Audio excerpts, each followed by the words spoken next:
Namaste. Welcome to this our second podcast for this Sunday late evening. So we are back with, as promised, a podcast on the Hindu Sangathan, and the podcast name itself it shows symbolic gestures to substantive power, a Hindu civilization question. So, all of us who are alive today, okay, we are at a precipice, at a juncture. Uh, when it comes to Hindu awakening, Hindu civilizational awakening, and Ram Mandir establishment, Ram Mandir consecration was a kind of a civilizational movement for the whole Hindu society in 1000 years. And we also know that in 2025, the RSS, the Rashtriya Swayamsevak Sangh, became a 100-year organization. So it's a time for reflection. It's a time for a bit of critical analysis. What went well? What needs to be done? Are we faltering the way the Hindu civilization, the way the Hindu organizations, the way the common Hindu is perceiving the world around us? So we have with us today our regular guest, Munshi Shastri, to give his take on what's happening, and maybe we'll discuss a bit of problems in our consciousness, our organizations, individuals, what needs to be done, and where we are faltering. So, namaste, Mushiji. Namaste, Jai Shri Ram. Jai Shri Ram. We also have one more guest join us very soon. So till then, we will be working with, speaking with Munshi. So Munshi, correct. I have this book for the audience and also for you, correct. Shades of Saffron, 100 years of decoding, 100 years of Rasha Sevak Sangh. So like this year, 2025 is very evocative in so many aspects. We also had elections in 2024 where the BJP was reduced to 240 from 309. So a lot has happened over the last, maybe say 24 months or more than a year. And now we have seen the UGC fiasco happening in our campuses. A lot is happening. We have Bengal elections. We have elections in 2027 in UP, which is going to be a kind of, again, a very critical moment in the awakening of political, social, and of Hindu consciousness in general. So, what's your thought? Let's start with the book, right? The RSS is typically a very closed organization. They usually do not let in any kind of researcher to come and research and talk about them, right? Um, I think Sachin Nanda is like one of the few privileged people who've had the ability to basically May I access. interject? May I interject to you? Just sorry for the interjection. You mentioned RSS does not let lot of academics or writers, authors, journalists to talk to them or visit their archives. May I know why is this the case? Just for audience to get a perspective, why they do not let people. I think it's not just a Sangh thing, to be honest. It's a Mm-hmm. broader Hindu society thing, right? Like we've always had academics like take us for a ride, right? So they'll come in, say that, hey, we're going to do some research. This is for academia, and they end up grossly misrepresenting what Hinduism or the Sangh is, right? So we've had this happen with matas before. Uh, we've had this happen with the Sangh before as well. So generally, the Sangh has always been sort of suspect for any kind of academician or researcher to come and basically like sit with them, observe, and write about them, right? Like the most Hindu organizations sort of feel aggrieved that their positions are not represented very well. Their positions are treated as illegitimate, despite them coming from the same framework as most let's say, Orientalist academics um, sort of espouse, right? So there's always been that reluctance. Now, with that said, I think this Sachin Nanda is one of the more privileged people to have had access to the song, not only the song, but also their archives, and also especially the archives of Hector, right? I mean, he has written a book about him, so he must have had access to his letters, uh, what the speeches that he gave. These are all stuff that you will only find within RSS archives. There's one other academic who's had that level of success with the RSS, and that's Walter Anderson from Johns Hopkins University, actually. Yes, He's yes. written two books about the RSS. He's actually uh, he's a funny guy, right? I mean, his wife's Tamil, um, and uh, he does have some. He can when you talk to him, he does feel like okay, I sort of like a family member of the RSS, right? But he's still a very good academic nonetheless. So such another belongs in that club. Uh, I think this is sort of like a good thing, but I think the RSS needs to be more open about what its history is like, what it had suffered through, uh, and also the various positions within the RSS, right? I think that the RSS tends to be treated like a black box. The Parivar itself tends to be treated like a black box as well.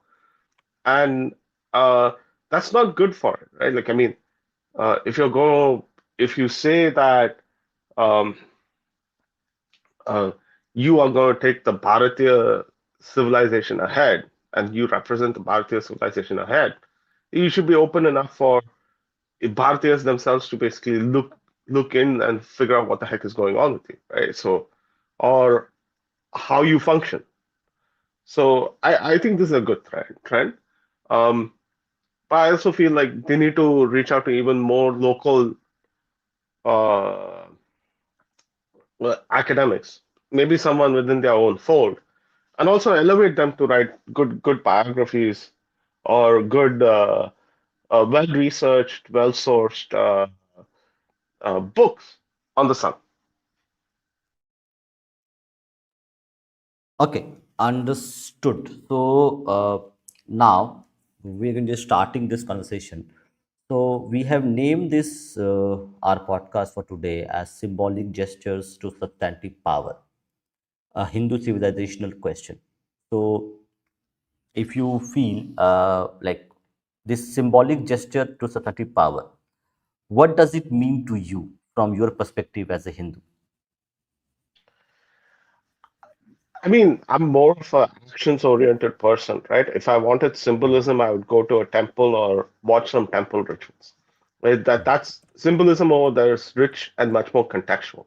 But when it comes to, you know, politics and society, like you need to go beyond symbolism. You generally need to have more action on the ground, right? And more importantly, you need to be able to communicate the actions that you conduct on the ground, right? The Sung and its reluctance to have a cohesive communication strategy holds it back. Right? People still think of the Sung as this boomer-led Luddite organization that doesn't think beyond its uh, boomer-esque indigenous framework. Um, and that's a result of the Sung not communicating really well.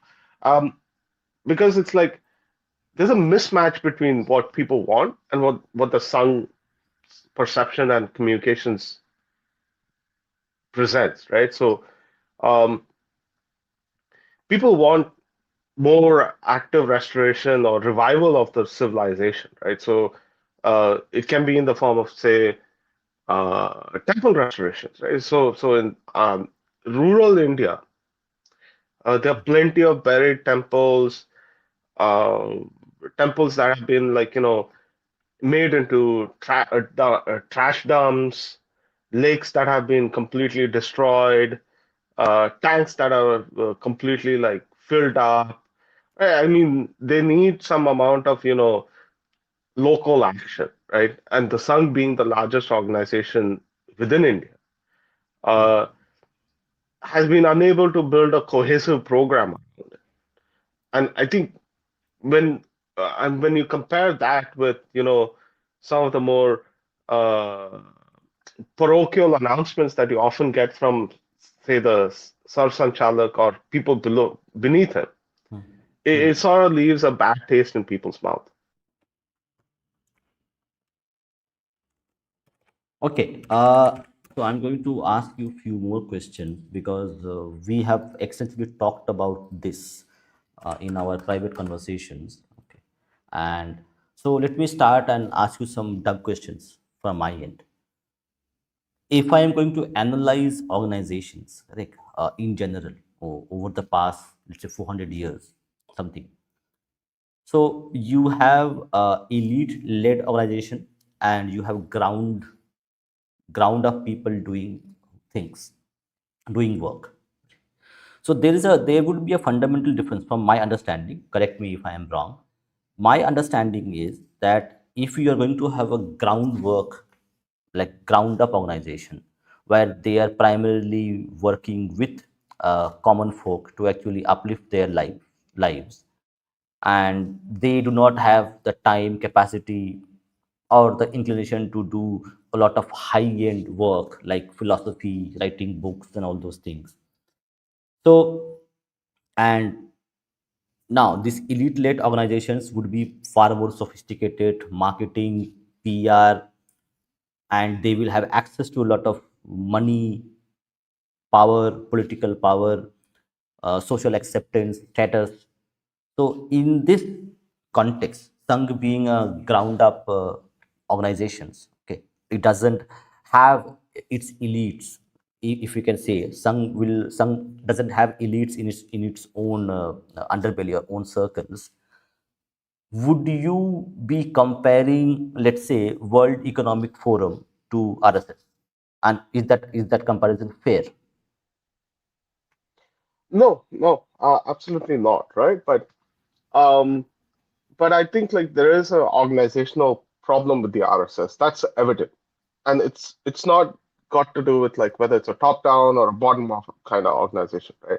So let's take the example that I previously gave, like which is basically like temples being used as landfills Trash dumps, filled with yeah, trash yeah, dumps in general. trash dumps basically. So um, the cleanup effort, I mean, you can go on social media. There's been a bunch of cleanup efforts in rural Andhra Pradesh, right? Restoring them, putting them back into good health. That initiative was basically an initiative of a local RSS guy, right? And um, it should not be just an initiative of one person.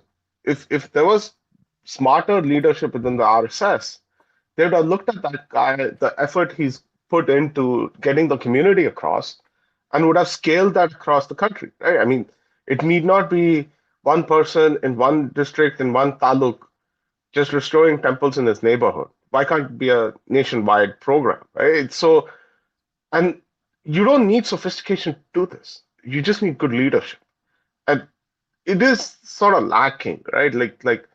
Um, and it need not just be temples. It's Maharashtra has a lot of Sangh shakas and also Swayam Sevaks as well.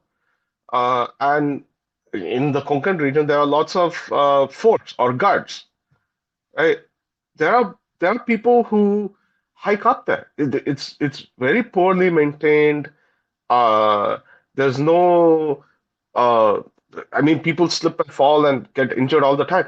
Why aren't some volunteers basically going out there getting um, um, society to basically volunteer and fix it, right? Or rather maintain it, right? It is, after all, our heritage. Uh, and uh, it could be a program, right? So this is what I mean by like, there's a lot more that the Sun can do, but it's not doing. Uh, just to even self-promote itself. or just to show that it is an effective organization. Yeah, so correct. You would have watched the Bharat Varta podcast, which I had shared to you. So we're going to like do a series of these podcasts. So this is just the start of it. So we are putting the foundations of the our topics and why we are talking about this.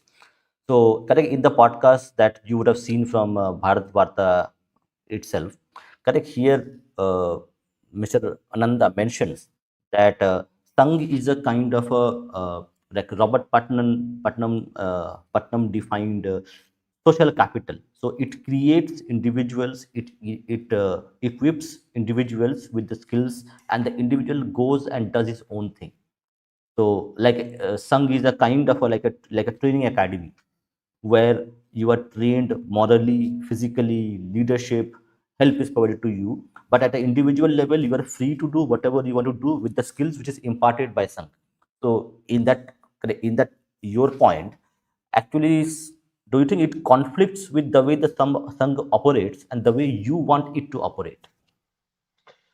Um, no, I mean, I don't think the Sangh needs to make dramatic changes in order to basically have a broader civilizational mission, right? Like, all it needs to do is just elevate good people. The Sangh has always sort of done this, right? So, Modi himself was a Swayamsevak. He went to the Yeah, Sangh. he was a pracharak. Yeah, he was a Pratar, right? He went to the Sangh. The Sangh said, "Hey, maybe you know what? You'd be a better fit in the BJP." Now, where's Modi right now? He's on the top of the ladder, right? Like he is the prime minister. So the Sangh has both the talent, it has the insight to recognize good talent and leadership. Uh, it also has the organizations to put that talent into good work, right? What it's lacking right now is like a mission, putting it all together, right? You are in power. You're no longer like it's been what 12 years since Modi came to power, and the Sangh has been pretty much mainstreamed all this while, right? You're no longer opposing a government. You're no longer in a state of existentialism where you could be banned any time for doing any small thing, right? Um, so you need to think beyond like your traditional, or I wouldn't say traditional, like beyond your um, the instinct that you have developed over the past 60 years. You need to deliver stuff on the ground, and you also need to think beyond just the street level social assistance, which is also important, that you provide to people, right? Like today, if you want to deal with the court system, you'd find very decent sung lawyers, right? The talent exists, the organization exists. What is missing is sort of like a broader program, right? And I think that requires leadership at the top. That requires some level of seriousness about what is aligning with people broadly, understanding what Bharatiyata means, and building a program around. Okay.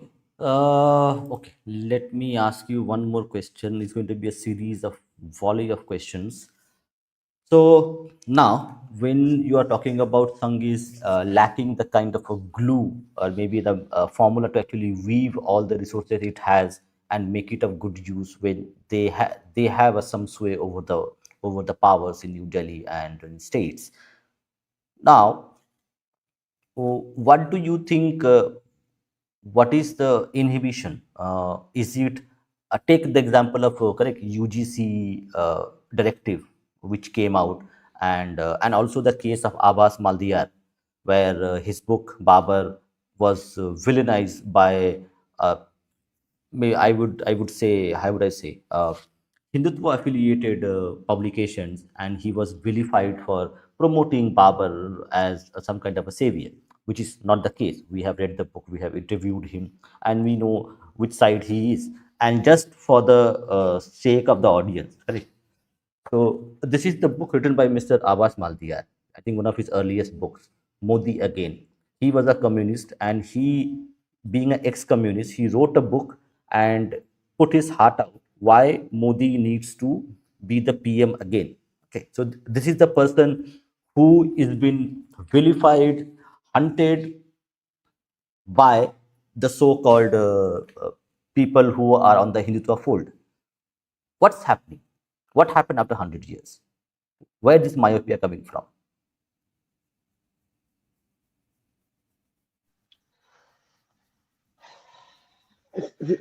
See, I think this is the entire Maldekar No, no. issue.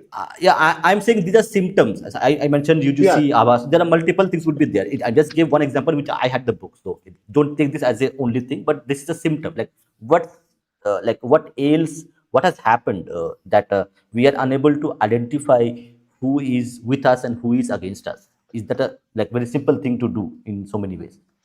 I think it could just be the sort of worldview the Sir Sanchalik also or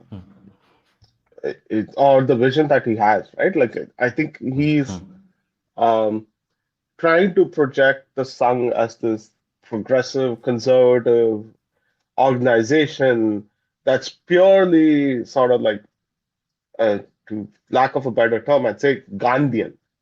Right? That means like we don't engage in violence, we don't discriminate, uh, we are just like good people kind of thing, right? हम अच्छे लोग हैं.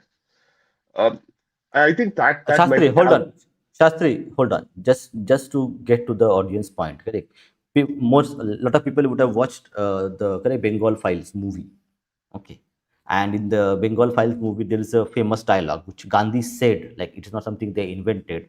Gandhi had mentioned, and we have also, Bijitha also mentioned, that when Sangh says, okay, we are a country, a nation of Gandhi, we follow the principles of Gandhi, of non-violence, of non-discrimination, and all these things. Does Sangh also agrees with the Gandhi's definition that if Abrahamic comes to violate you sexually, you let him do and do not resist? Is that also Sangh's view? I think the problem is the Sang's top Sang's view is not the same as what the bottom basically experiences. Right? Like take Kerala. There have been plenty of RSS workers that have been killed on quite on a regular basis. Even in Tulunad, Thousand. thousands, If yeah, you count, it's going to be in thousand in being thousands, killed. right? Um, Look at Tulunad. There's some Swayam Sevaks over there are being killed on a very regular basis, right? Probably in the hundreds, but still, it's still a lot. What has the Sang's reaction been for that, towards that? And herein lies the problem, right? Your own Swayamsevaks, I mean, the local shakas obviously are dealing the brunt of it, right? Like, but where's the support from the top, right? You're not acknowledging. See, it's not like the Sangh doesn't have Shatrubot. It has plenty of Shatrubot. But what has happened is that I think they have sort of like softened their Shatrubot But to the why? point of Why I it is the case? Do you think? that is something the Sir Sanchalak himself needs to talk about, right? I mean, I honestly want some workers to basically ask him, like, hey, what is your plan? What is your idea, right? And at least, like, start that dialogue, right? Because it's like you can't have workers getting killed, your ground workers getting killed, and you have no response for it. You can't have, you can't keep on retreating from various places and then leave the workers get completely frustrated about it. Right? You can't ignore some of the the good contributions that your ground workers, cadres do, right? And not provide them a way to basically expand it beyond their own taluk or neighborhood, right? Why isn't there a broader program, right? And I also think the Sangh is too stuck on procedure, right? So um, uh, if the court says you can't restore a murti, why are you abiding by the courts when nobody else is? Right? Prove a point. Tell the court that, you know what, we don't care about your judgment. We are going to restore the murti the way we want. We will pray the way we want. We are the land, right? I mean, these are things the sun can really, I mean, no amount of laws stop the sun from, mm, bringing down Babri Masjid. What is stopping them from restoring civilization itself? Right? So there's a sense of like um, the Sar Sanchalak himself is holding the larger organization back. Yeah, if that is the case, but let me actually be do the pushback, okay, to be the devil's advocate here. uh, One argument is which I hear from many people is that the other side has nothing to lose, but we have a lot to lose. So we have to be a little bit more careful how we approach things. Rather, we can't just copy paste other adversaries' approach and processes because they are on the path to destruction. Do we want to be on the same path with them? How is restoring a murti a form of destruction? How is restoring a tank in your taluka a form of destruction? I mean, Because that may, because in the Sangh's perspective or the Hindu organization's perspective, that may spark a greater level of violence across society. so you're not willing to protect against that? I mean, at some point in time, you have to basically start taking ownership, right? If you're not willing to take ownership, then why your organization? What are you representing? Who are you representing? Hey, I mean, you can't keep saying that, oh, I mean, I'd say this is like the Gandhian fear of violence, right?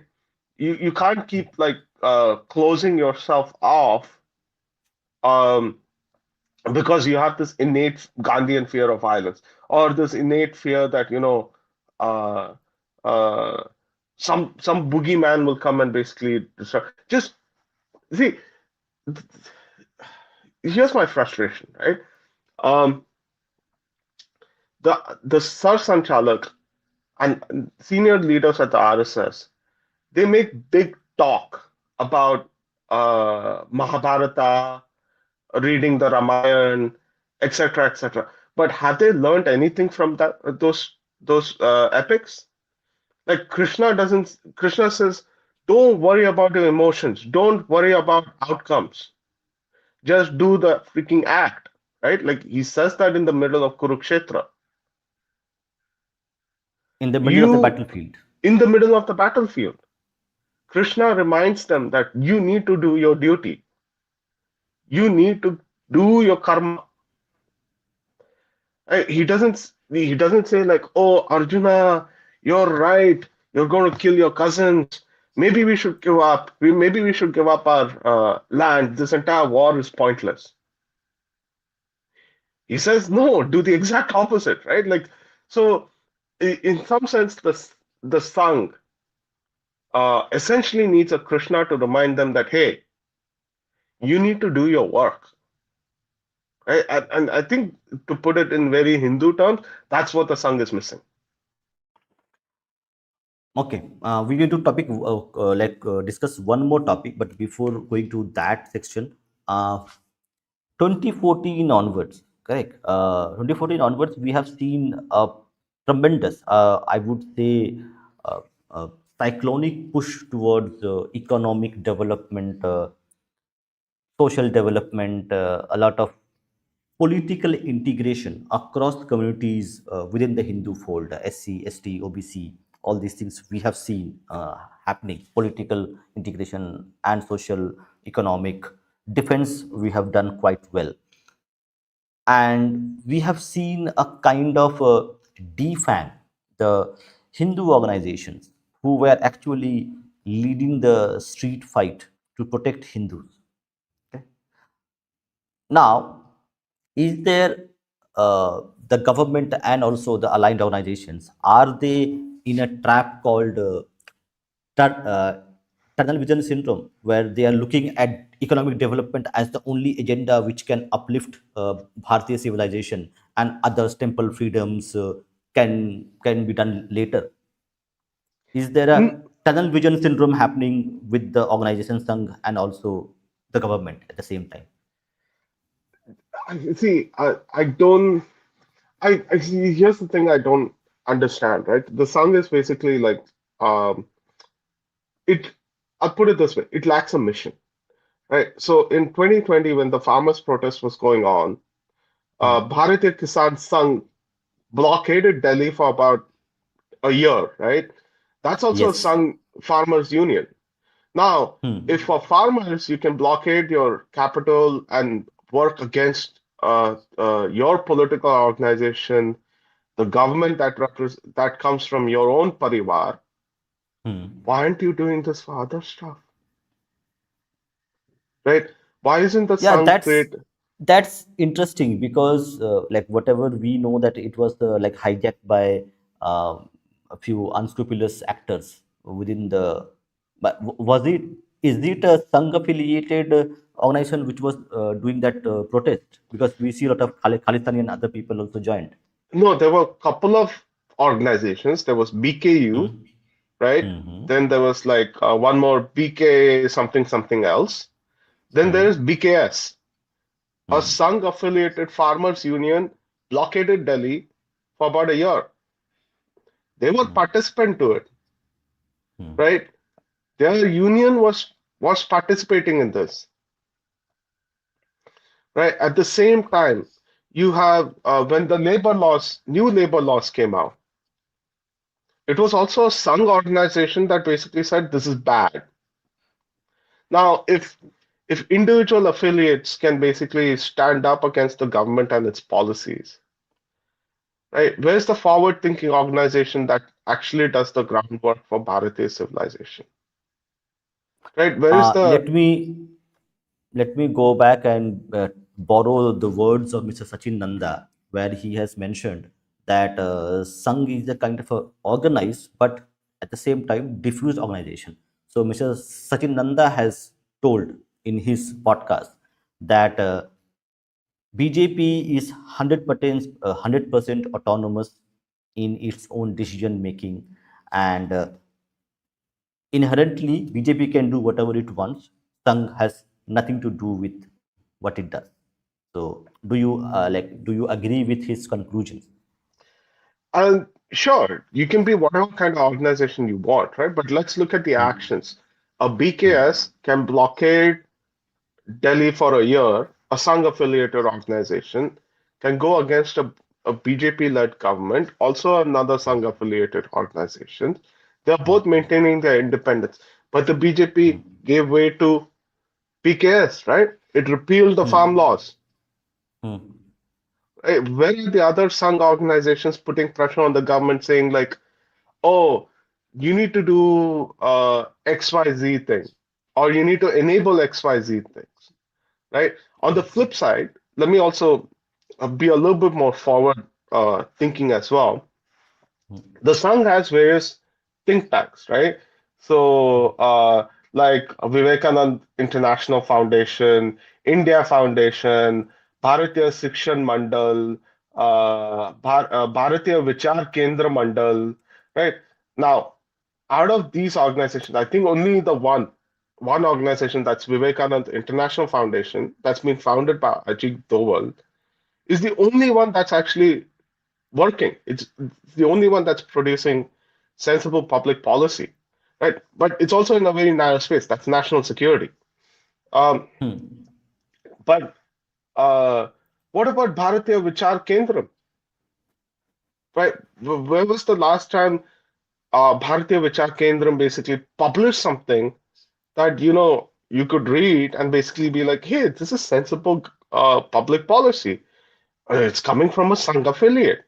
Maybe we should promote it, right? I mean, and herein lies the problem, right? Like your um, affiliates are only working in the political domain, whereas your individual shakas are actually working on an individual basis on things that actually matter to people on the ground, the more civilizationally oriented people on the ground.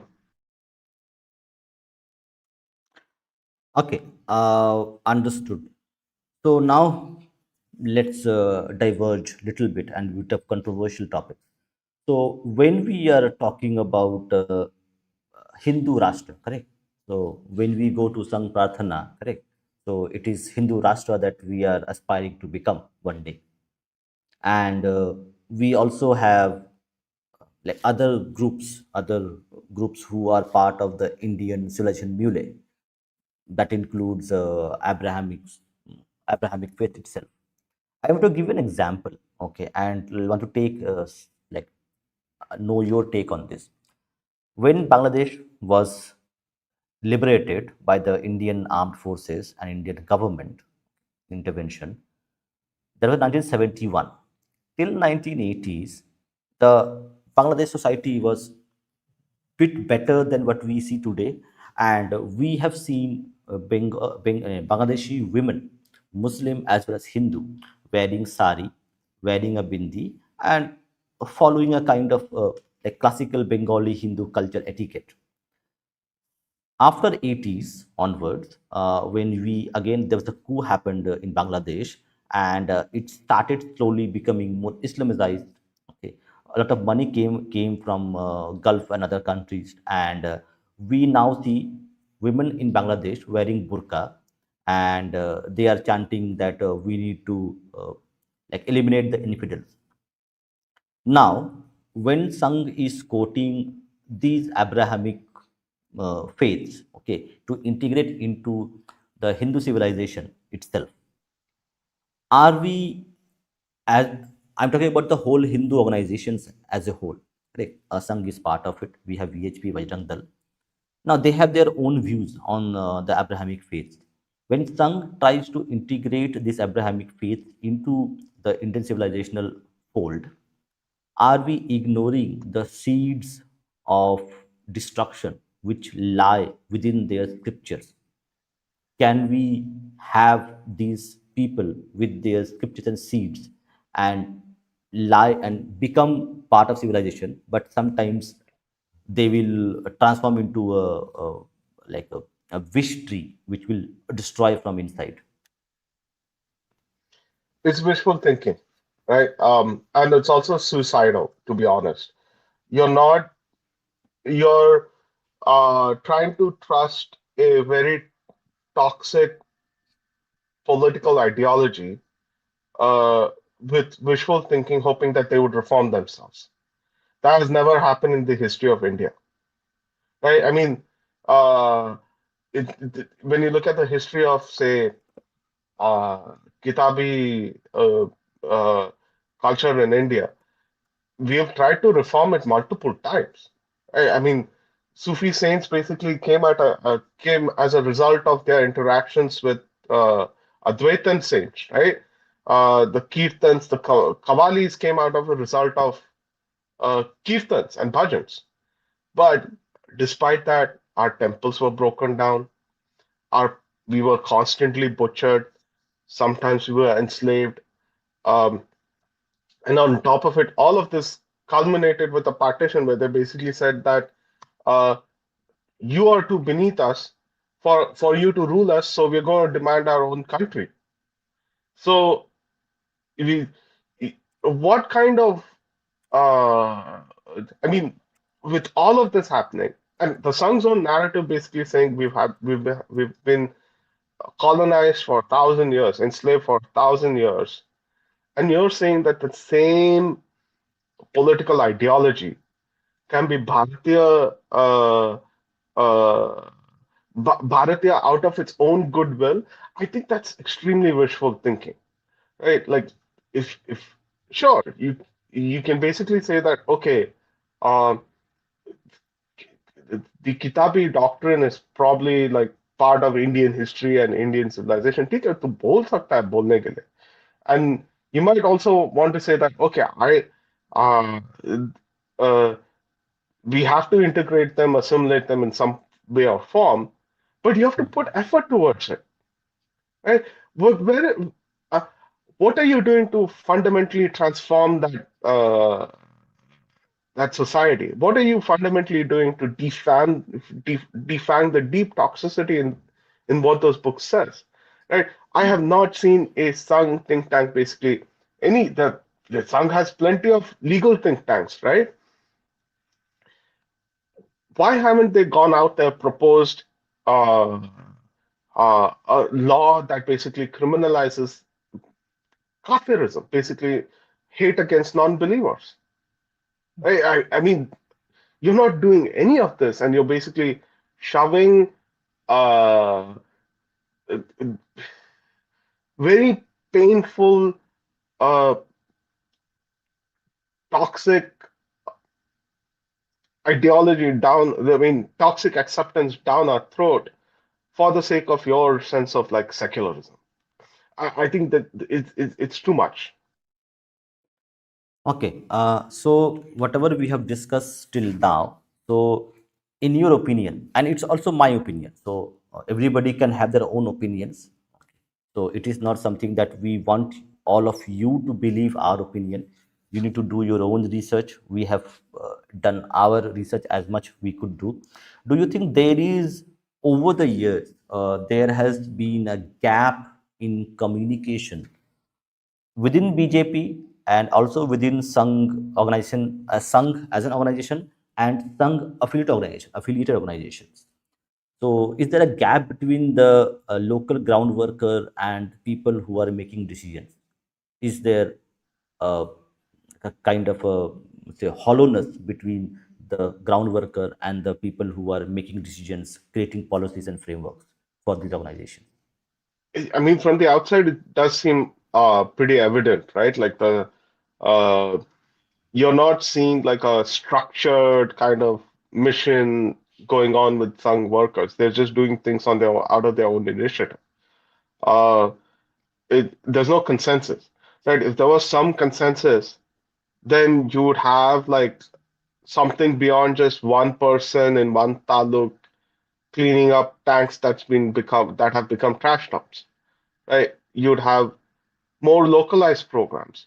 You'd have a shaka basically discussing, hey, what is the next thing that we do within our own neighborhood to fix things, right? I mean, there are various government programs that they can be a part of, right? That they can organize, but that's missing.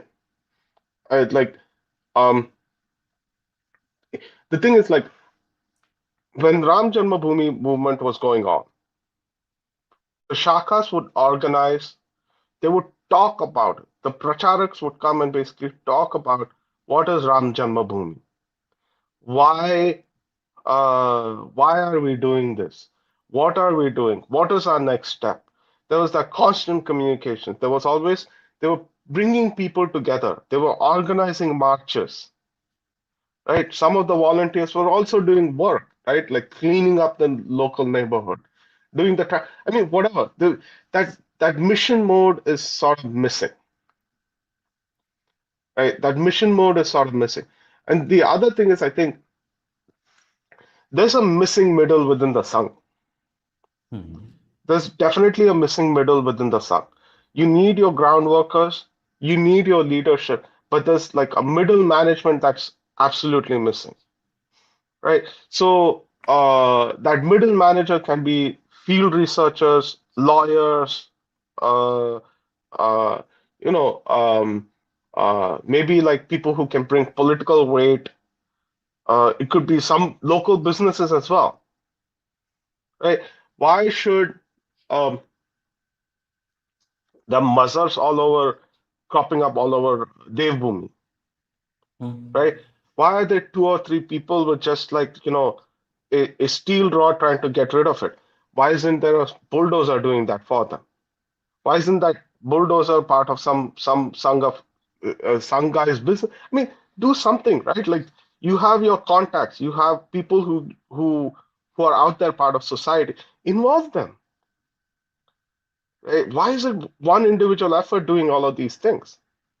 Right? Um, so this is what I mean by missing middle, right? Or I've recently published the Observer Research Foundation, by the way, recently published one a book and also had a panel talk about Deoband's in the Indian subcontinent. Really informative talk. Right? It talks about how they think, how they are organized, who at a high level, who are the local players, what are the factions, right? How do they react with each other? How do they react with others? These are things the Sun can actually work on. You don't need to be a on the ground worker. You need good researchers. You need somebody to do these things, right? Someone with passion. You don't need to be trained, right? Dharampal was not a trained historian, but he wrote awesome historical books, right? The Sangh has plenty of such passionate people. Send them out there. Let them do at least do some intelligence work, right? If one uh, uh, have a lawyer always on standby supporting a Sangh guy,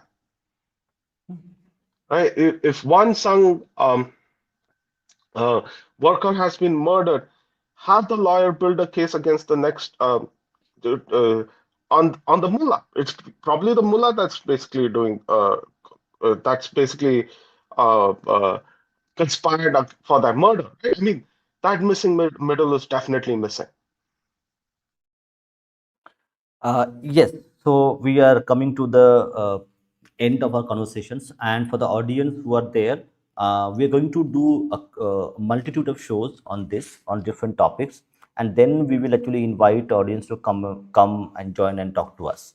So right now we are just starting to set the base for this conversation. There are going to be multiple episodes on this and multiple topics that we're going to touch upon and try to find out where we are lacking and where we can go forward.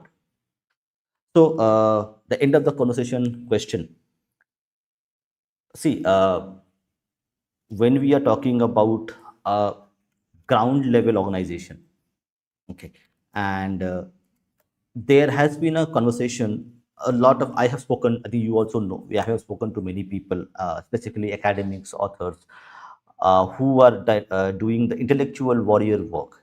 Okay, and I have never heard anyone, I mean, not a single person who has appreciated by any way the way Sangh takes the intellectual warrior part of the struggle of civilization, or the BJP.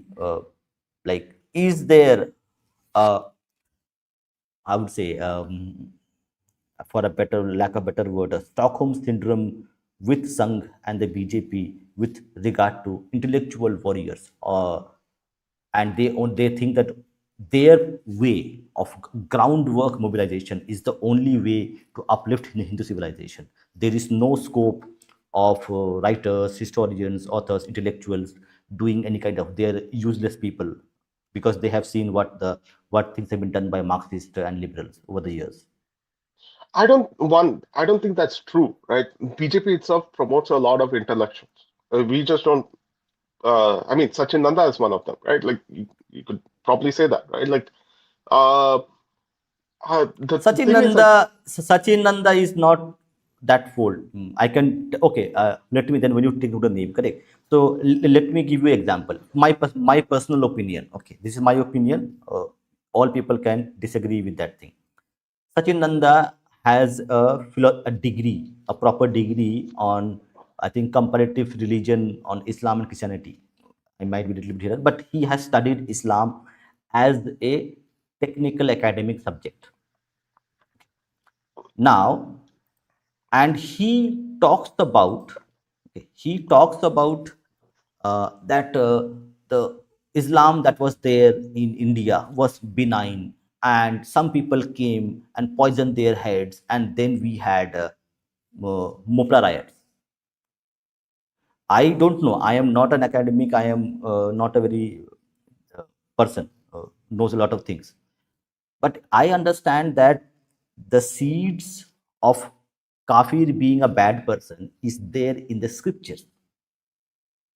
How can you ignore that part and consider people who believe, who read the scriptures to be liberal? And one day they will get brainwashed by one person. They were not. Yes, go ahead, Munshi. I mean, that's the thing, right? They're not liberal at all. But the the flip side Why argument is, liberal? Why liberal people think they are liberal? That's my question. Like, I tear my hair. I don't have hair because of that.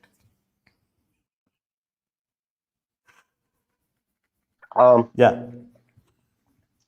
Anand, you won't take a stab at that? Hello. Sorry, a little late. I was doing other things. Um, Yeah. so your question. Let me see if we can get the question correct. You're saying why do liberal people think that Muslims can be liberal at some point?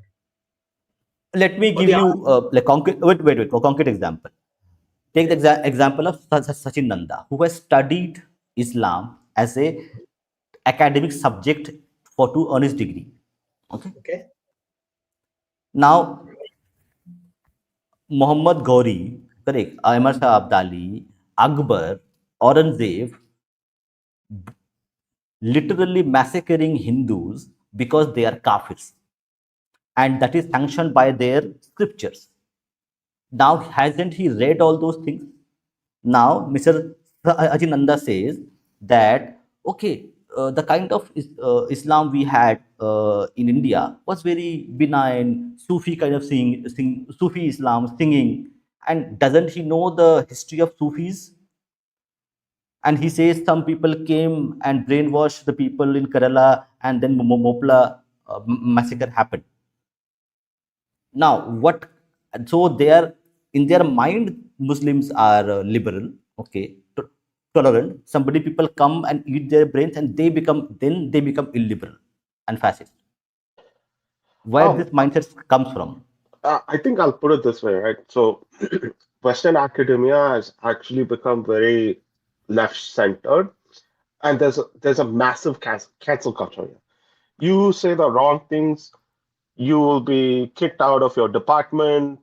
There's a lot of gatekeeping and etc. etc. Now, I don't know if Nanda is saying this just because he wants to say it publicly, but the fact that he's written a pretty decent biography on Hedgewa I says that there's accept. more. Hmm? I accept that he has done a really good job in the biography. I really appreciate his work for that. I really appreciate. Yeah, so it says there's something more than just, what he says on the surface, right?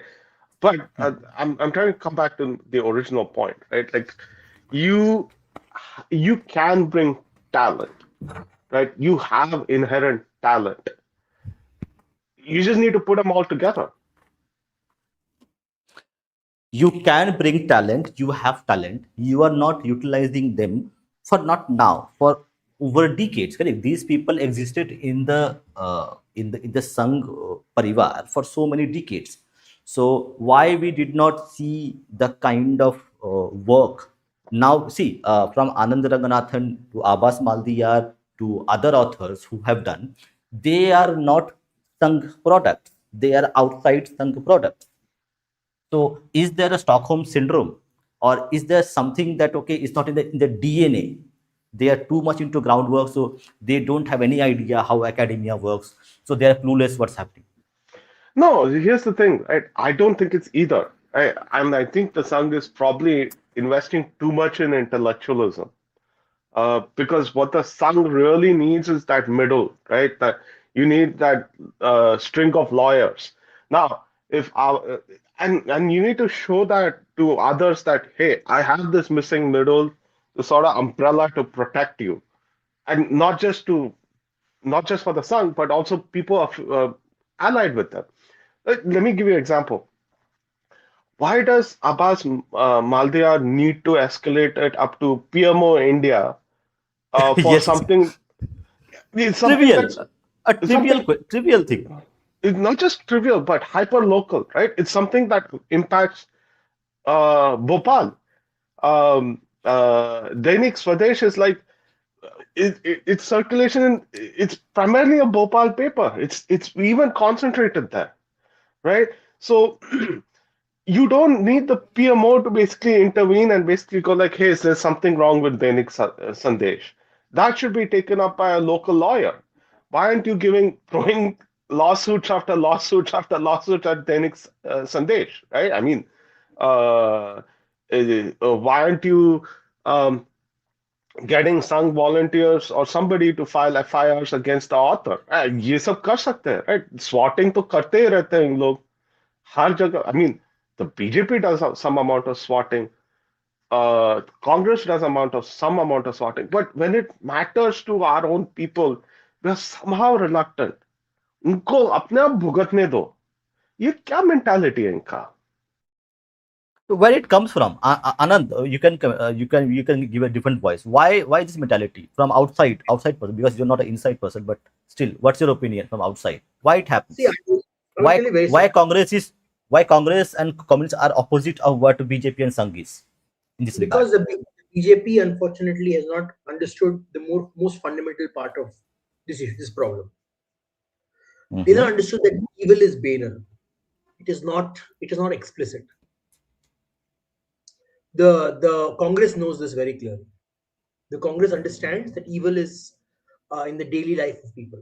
Daily common people can be evil.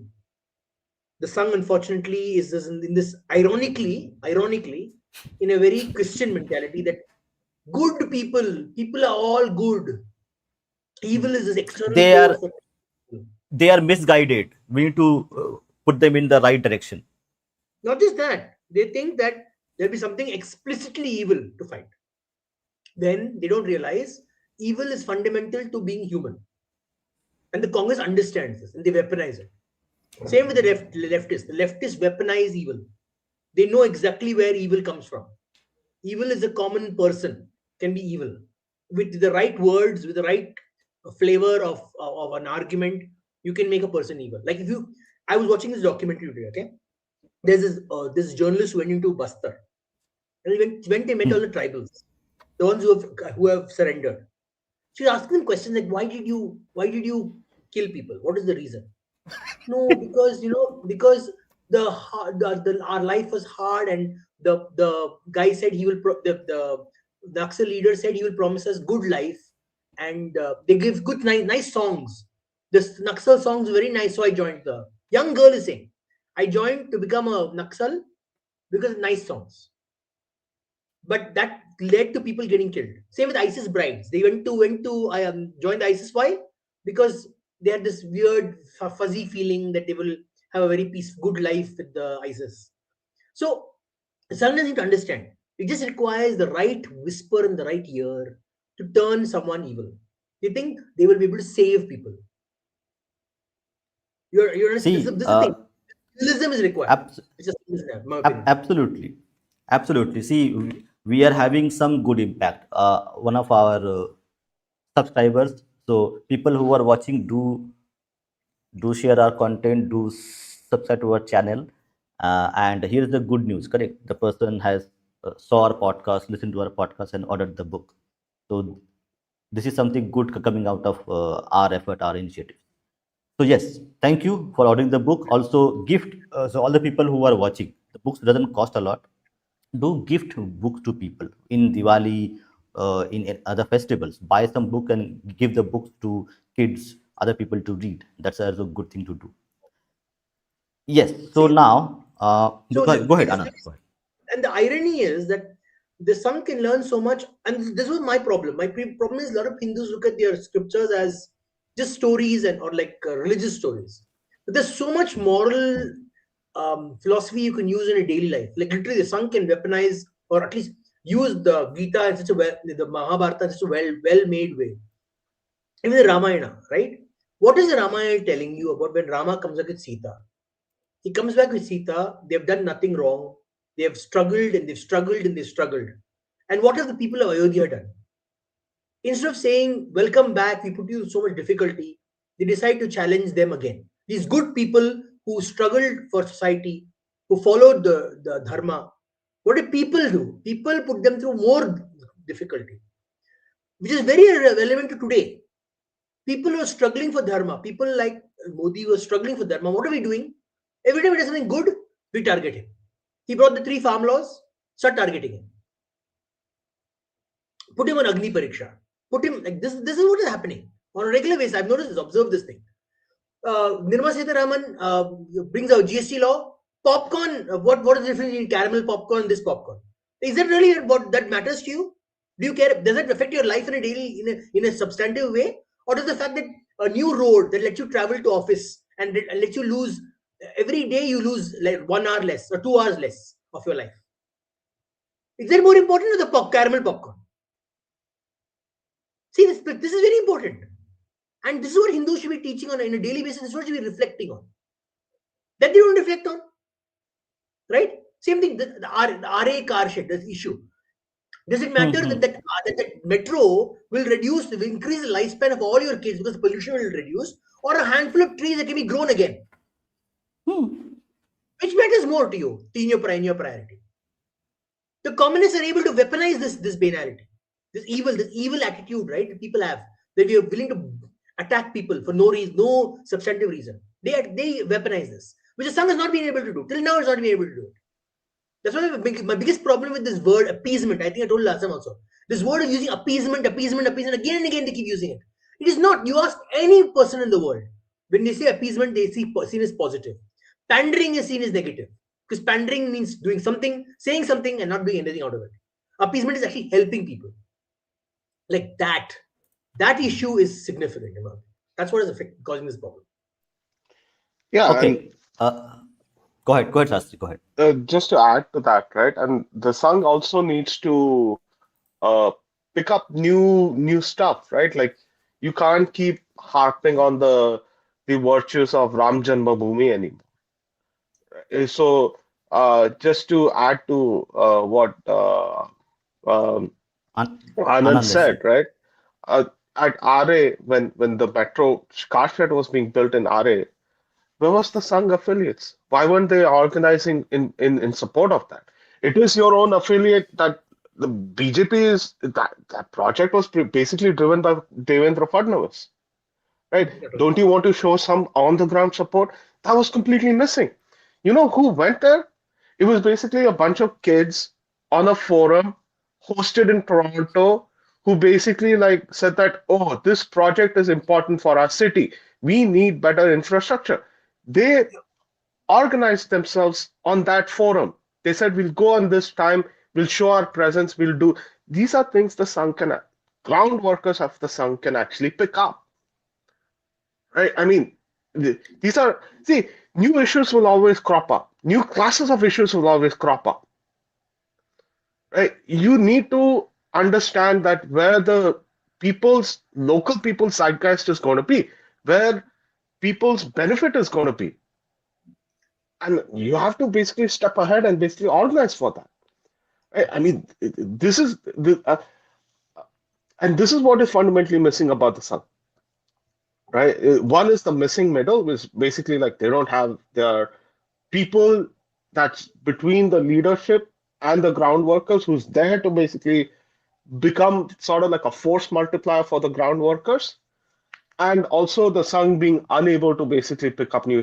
I mean, all of this is not to it is nothing's wrong with the organization, its structure, its what it says, its rhetoric and all. I think it's just it's an issue of leadership. It's an issue of vision to basically make a Sung 2.0, Sung 3.0. I mean, as you solve issues, you have to pick up new issues, right? As you pick up new issues, you have to you have to learn what the issues are. You have to build a support system for that issue. Like that takes leadership from the top to basically be like, okay, I anticipate this is going to be a thing. We need to start preparing for it. I think that's been missing. That's been missing. That's been missing ever since Ram Janmabhoomi. Okay, Munshi has to go, so I'll ask last question to Munshi, and then he can leave. So this very persistent and very important issue of temples being controlled by the state and the central governments by by in majority it is done by the state governments, by the legislations of the Temples Management Act. So, do you think that Hindu organizations are not working or not vocal enough on the temple freedom issue, and why Sangh is silent on this, or its affiliates silent on this? And is that a symbolic representation of the lack of connection, communication between the ground level Hindus who have awakened after so many decades of ignorance, and like, for, is the voice of Hindus, is that strong enough, large enough, that some says okay, that the temple freedom movement is still a fringe movement to the concerns of overall Hindu society, or is it that the Sangh is not able to listen to the common Hindu who are shouting, but Sangh is not able to, or Sangh affiliates are not able to uh, hear the voice of temple freedom as the most persistent, important issue for today? See, some things I think the Sangh needs to realize that you don't need consensus on every issue, right? Temple free. I'm pretty sure within the Sangh itself, there's like different factions with different takes on how temple should be managed, right? You don't need consensus on that. The second thing about the temple freedom stuff is that it's not mainstream. Sorry, it's not fringe, right? Um, but in mainstream, it's a cacophony. When you talk about temple freedoms, which temple are you talking about? Which state are you talking about? So it's not like you hear different issues for different temples. None of them is basically converged up to a single um, narrative framework or a political framework or something that basically sort of becomes like this is what we will do. We will change laws. We will change the way management works. I mean, some of that requires leadership, right? And not the leadership from activists on the ground, right? Not the TR Ramesh or the folks who basically go to courts and contest these things. They need help, but it needs to be a level above. There needs to be someone more. See, if the Sar Sanchalak basically, this is the role of Sar Sanchalaks, right? Recognizes someone and basically says, hey, you're a pracharak, you're a good pracharak, go out there, tackle this issue, develop it, build on it. That's the only thing the Sangh needs, top leadership in the Sangh needs to do. You don't need broad consensus for everything, right? You see, it's just one simple thing. You don't need an affiliate organization to do it, any of it. All you need to do is basically send a pracharak, tell them, okay, go out there, tackle temple freedoms. Build me a nationwide program that tackles temple freedoms in every taluka. That's all they need to do, right? Because it's not a fringe issue, but it's a localized issue, and everybody is basically like screaming like as if it's a fish market. So you don't know what the heck is even going on. And to fix that, you actually need leadership, and the Sangh is not providing that. That's unfortunate. And Sangh, as let me actually show you some specific things before Shastri, I let you go. Just hold on, it is still there or not. Okay. Uh, Fine. Okay. Yeah. Let me show you this, and then Anand and I can continue for the rest of the time, because there are a few more things which needs to be discussed. But let me show it as a kind of a eye opener for a lot of people who think what Sangh is and what it is not. So, as per Mr. Sachin Nanda, Sangh is in the model of Robert Putnam social capital pillar. So, the primary job or role of a Sangh is to build social capital so that other networks, norms, and trust, which will again build the civilization that we want Bharat to become, is going to be enabled and become a reality. So, are we expecting Sangh, whose primary job is to build social capital, trust, networks, and frameworks on which individuals will form groups, and groups will form communities, and communities will build the businesses, the networks, and social society as a whole to actually build the civilization. Are we expecting too much from the Sangh, from their core goal of social capital building as the primary their job role? Last question to you, and then you can leave. Um, no, I think we're expecting too little, right? I mean, see, the sun doesn't need to build networks. The networks are already there. What the sun needs to do is basically use that network, right? So, um, why isn't so? For example, take temple freedoms as an example, right? Why isn't there a prachar? See, if you send a pracharak to help those folks, they can basically find some media person. The Sangh has a journalistic organization called the Organizer. Some of those folks have actually moved on to mainstream media, right? So you can build that contact. You can have, say, the lawyer basically write a piece about temple freedoms, have a journalist come there and you know talk about the issue. I mean, but you're not doing that. This is what building social capital means on the ground. It's not a fluffy sociology concept. It's not a fluffy thing. It requires you to perform some actions. Now, if you're unwilling to do that for temple freedoms, then I don't know what you exist for.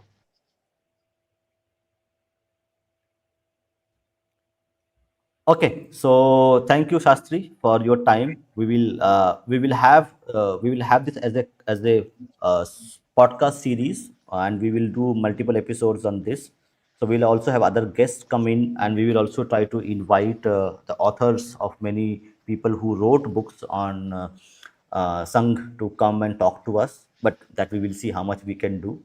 So thank you, Shastri, for your time, and do join us again. Thank you, Thank Shashi. you, Jai Shri Ram. No, no, Anand, you can stay on. No, I'm If you just have, saying thank you.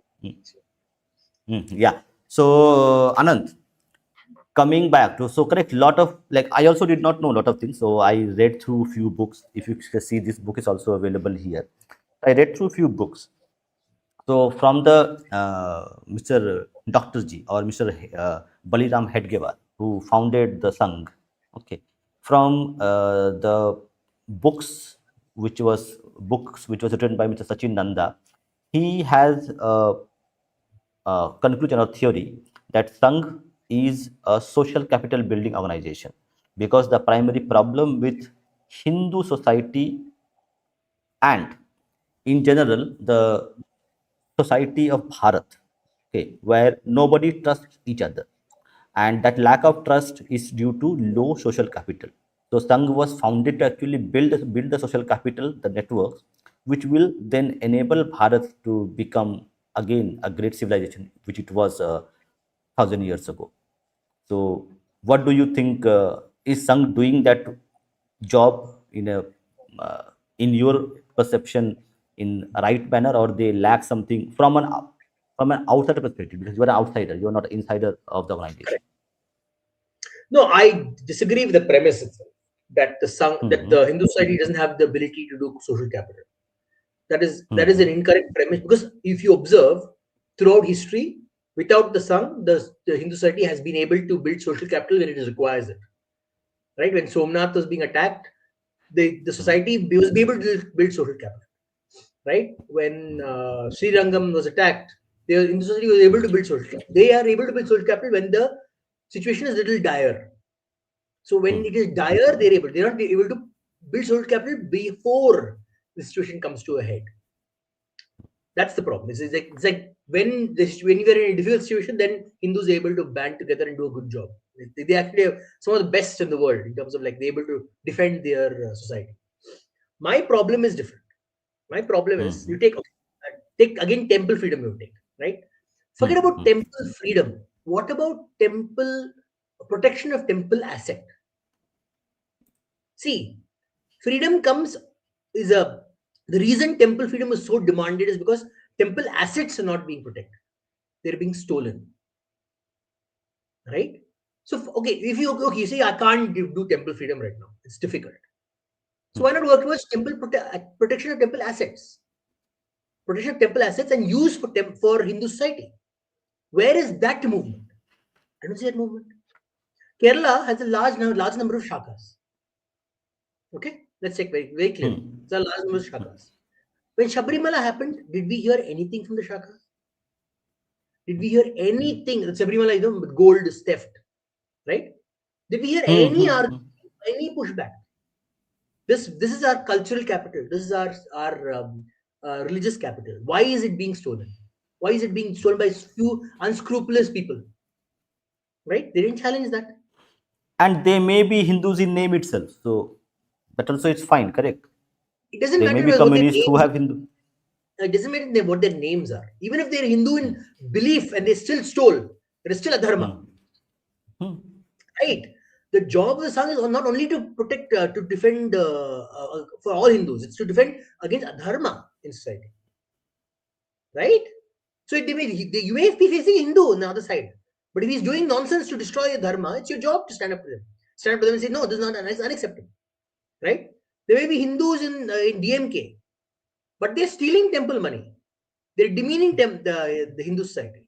They're removing the value of the land of the society. They're targeting Hindu rituals that people have a right to. So that's why that's social capital you have to build. Where is that social capital? Right? Take for example, this happened uh, the lack of respect for life. There's not a lack of respect for life in India. What about that thing? That change you can make, no? Bring the idea of having respect for life in your society. When you see someone dead, dying on the road, people run away. What about that within Hindu society? Right? That's something you can build. That's social capital you can build. What about, for example, pollution? Everyone that is touched with the RSS ecosystem should have one goal: not pollute. And how many people that must be? There must be like millions of people that you can do No, through your shakas. no, they do. So I can tell you factually that sorry, the bulk of the like social work is like correct in Chennai. They will have beach cleaning days, so where the Sangh people who are affiliated to No, I'm not Shakhas, they'll talking go after and dirty. See, you're missing the point. I'm not talking about after it gets dirty. That is harder to okay. remove once it gets dirty. I'm saying make it a part of your daily life. These principles that you have of cleanliness daily. It literally comes out of and then you go make your family affect your friends will affect. It just expands over time. Just imagine the amount of people the sun can affect. That is social capital, right? And then you build respect for the people who are. See, again, you look at this. They talk about bringing society together, right? How does it start? How does cleanliness make this cleanliness concept? Why does it make such a valuable movement? Because you're like respecting the person who has to go pick up trash.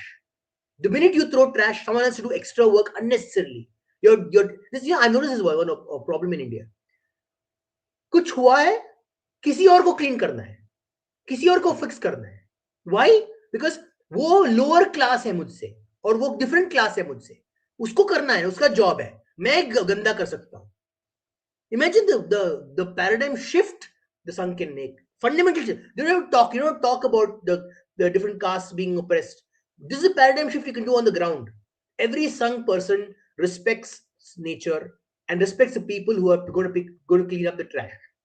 So automatically the dignity of that work also comes up.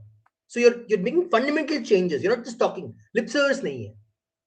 You're doing something substantial. Okay, one more thing. There is a perception or a concept that like inherently you need to feel okay, you need to do something and you do it on your own will rather than somebody telling you you need to do this. So is there a mismatch in terms of human nature, understanding human nature, where Yes. from now, so let me just elaborate. So correct, we have correct philosophers who have specifically like like diagnosed that whatever we do, okay, it is not something which is inherent to us, but the environment actually teaches us to do something, correct? A person who is in a desert, correct, he will be in a water saving mode. His environment has taught him he should not waste water. But somebody who lives in Kerala, where it rains for 3 months, water saving is least of his problems. Correct. So this voluntary approach is something which is a misunderstanding of human nature itself, because you cannot expect a common person to actually know the value of like not throwing the trash on the onto the road but onto the bin until you punish that person for his act and tell him this is bad. So is like organizations are expecting that person to throw trash for 20 years, then he will realize it's bad and then he will stop it. Is that No, no, something which is going on? no. It is completely different. Our situation is complete. We have passed the point. This is learned behavior. This is part of it. It's like an addiction in society to throw trash. People don't realize they want to throw trash. They it's so inbuilt in us, because when the concept of plastics came into India, there's no education. You look at Japan. Japan didn't have this problem at all. They were able to modernize with no problem, none of the consequences that we face. Why? Because their structure of society was very focused on duty. Like you see a constitution, right? They talk a lot about duty, but they don't not society is not structured based on duty. What happened was we destroyed societal structures for thousands of years, for 1,000 years, and instead of when we got independence, of starting right back with that, we like rights. Go straight to rights. When you go straight to rights, you are like, what is your responsibility to society? Nothing. Which you notice the best run countries in the world focus on duties first, then rights. They start with duties first, then they talk about rights. Your rights flow from the fact that you have you completed your duties to your society. Then your rights come from there, because everyone is doing your duty, and because you're doing your duty, everyone has the rights.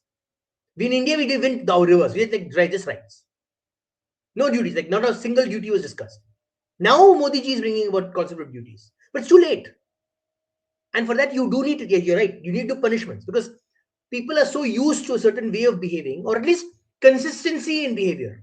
Like I observed in COVID, when COVID started, right? People were following the rules of the distancing, all that stuff very well. But the minute someone broke the rule, everyone wanted to break the rule.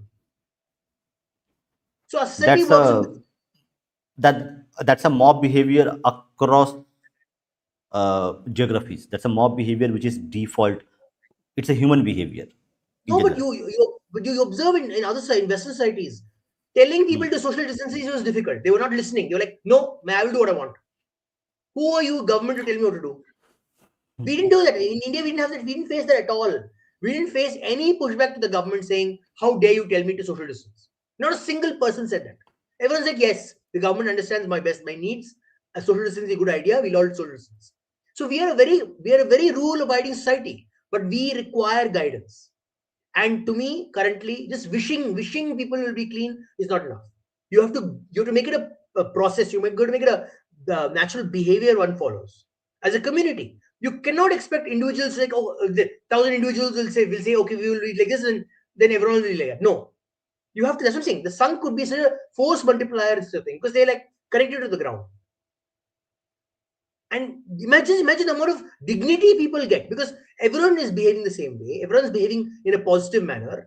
There's no chance for us to criticize one another for these kind of things, because you notice the trend in social media. What is it? Those people are dirty. Those people are filthy. You just see the identity of person. You say, those people are this. Those people are that. This is what that's what I think. Social capital is built that way. You build it through what you can impart to society, which they've not done, which they can do. They have so many sakas around the country. If they're able to win elections, they should be able to do this as well. Let me ask you one question. Nagpur. Nagpur is the center of the sun. Can we say Hmm. Nagpur is the cleanest city in India? No. Why?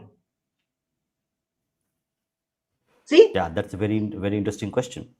see, if they could do even one city where they control. Imagine if the Nagpur is the cleanest city in India. Not a single place you will find trash anywhere. Like in at all. Just imagine the message they will send about what the Saran Sangh stands for. That's a Just imagine. very interesting perspective, which I did Imagine not think. if they made in Nagpur, there was no chance of a person having to dig a drain, like dig up a drain. No poor person would have to clean up a drain for someone else. So imagine the message they will send throughout India, saying this is what the Sangh stands for. We stand for the fact that we do not want people to go into a drain and dig it up just because we are filthy and we keep making a mess of the drain. Imagine you don't need to politics. This is a powerful message. It sends across the country. And no amount of conversion can take away this message. How much of propaganda they do, this can't take away this message. Yeah, but okay. So let me be the devil's advocate here. Sure, sure. How much? Correct. There are, let's say, 100 problems, 100 issues which needs to be taken care of. Okay. So they can only take care of, let's say, 5 issues at a time. So other 95 would be in the back burner. So, what do you think the common people or the people who are not with Sangh, how they can help in this? Because practically it is not very feasible. There are million issues with us being a country size of people we are. No, but my point is certain things that have resonance today, even today, this Hmm. concept is a resonance. I'm telling you, this is major resonance. Every Hmm. standard of society is worried about this, right? It'll have so much resonance, the Sangh will get so much more additional manpower. Because they're like, people are like, oh, they did this. Let me also support them in this other thing that they're doing. And this other thing that they're doing. And this other thing that they're doing. My point is, it's like a floodgate. It'll open up. The problem right now is they are having to convince other people of the value of their work. They should not need to, but I'm saying this is a good way to convince people. Same way, Yeah, like, same but thing. I told you about the protection of temple wealth. hmm. What is stopping them from saying we will at the ground level audit the people who are running the temples? We will go check their books every month or so. We will check their books, and if there's an issue, we will do protest in that area. Absolutely. Just imagine you literally have to go, or you don't have to spend the entire month or just every week or so go and ask for a RTF that particular temple that is being very controversial. See whether use people your resources. Put out a thing saying this is what has been is happening with the money, right? The common person going 20 to 20 like 24 going to office 9 to 5 will not be able to do these things, but an organization will be able to do it but much better than a common person. A common person may want to do this, may want to go into auditing, but it's difficult for them to bring up the thing. Like Shastri said earlier, a TRMH can only go so far. He can fight a single case, but a larger organization can do much more. Temple freedom is the last thing. It's a political thing, right? But protecting the asset or being a watchful person on these things is doable. I think. I'm not sure. It's again that's practicality depends, but I'm just saying that's more Okay, doable. so let me extend that specific part. Correct. So we are like our topic is symbolic gestures to substantive power. Correct. So just telling okay that we need temple freedoms, it may be a gesture. Okay, but sometimes substantive would be correct as you mentioned. Correct. So we have minority institutions. Okay, who have control over their institutions, policy frameworks, money, land, whatever they have. Now, why can't Hindu organizations? I'm not talking about even Sangh.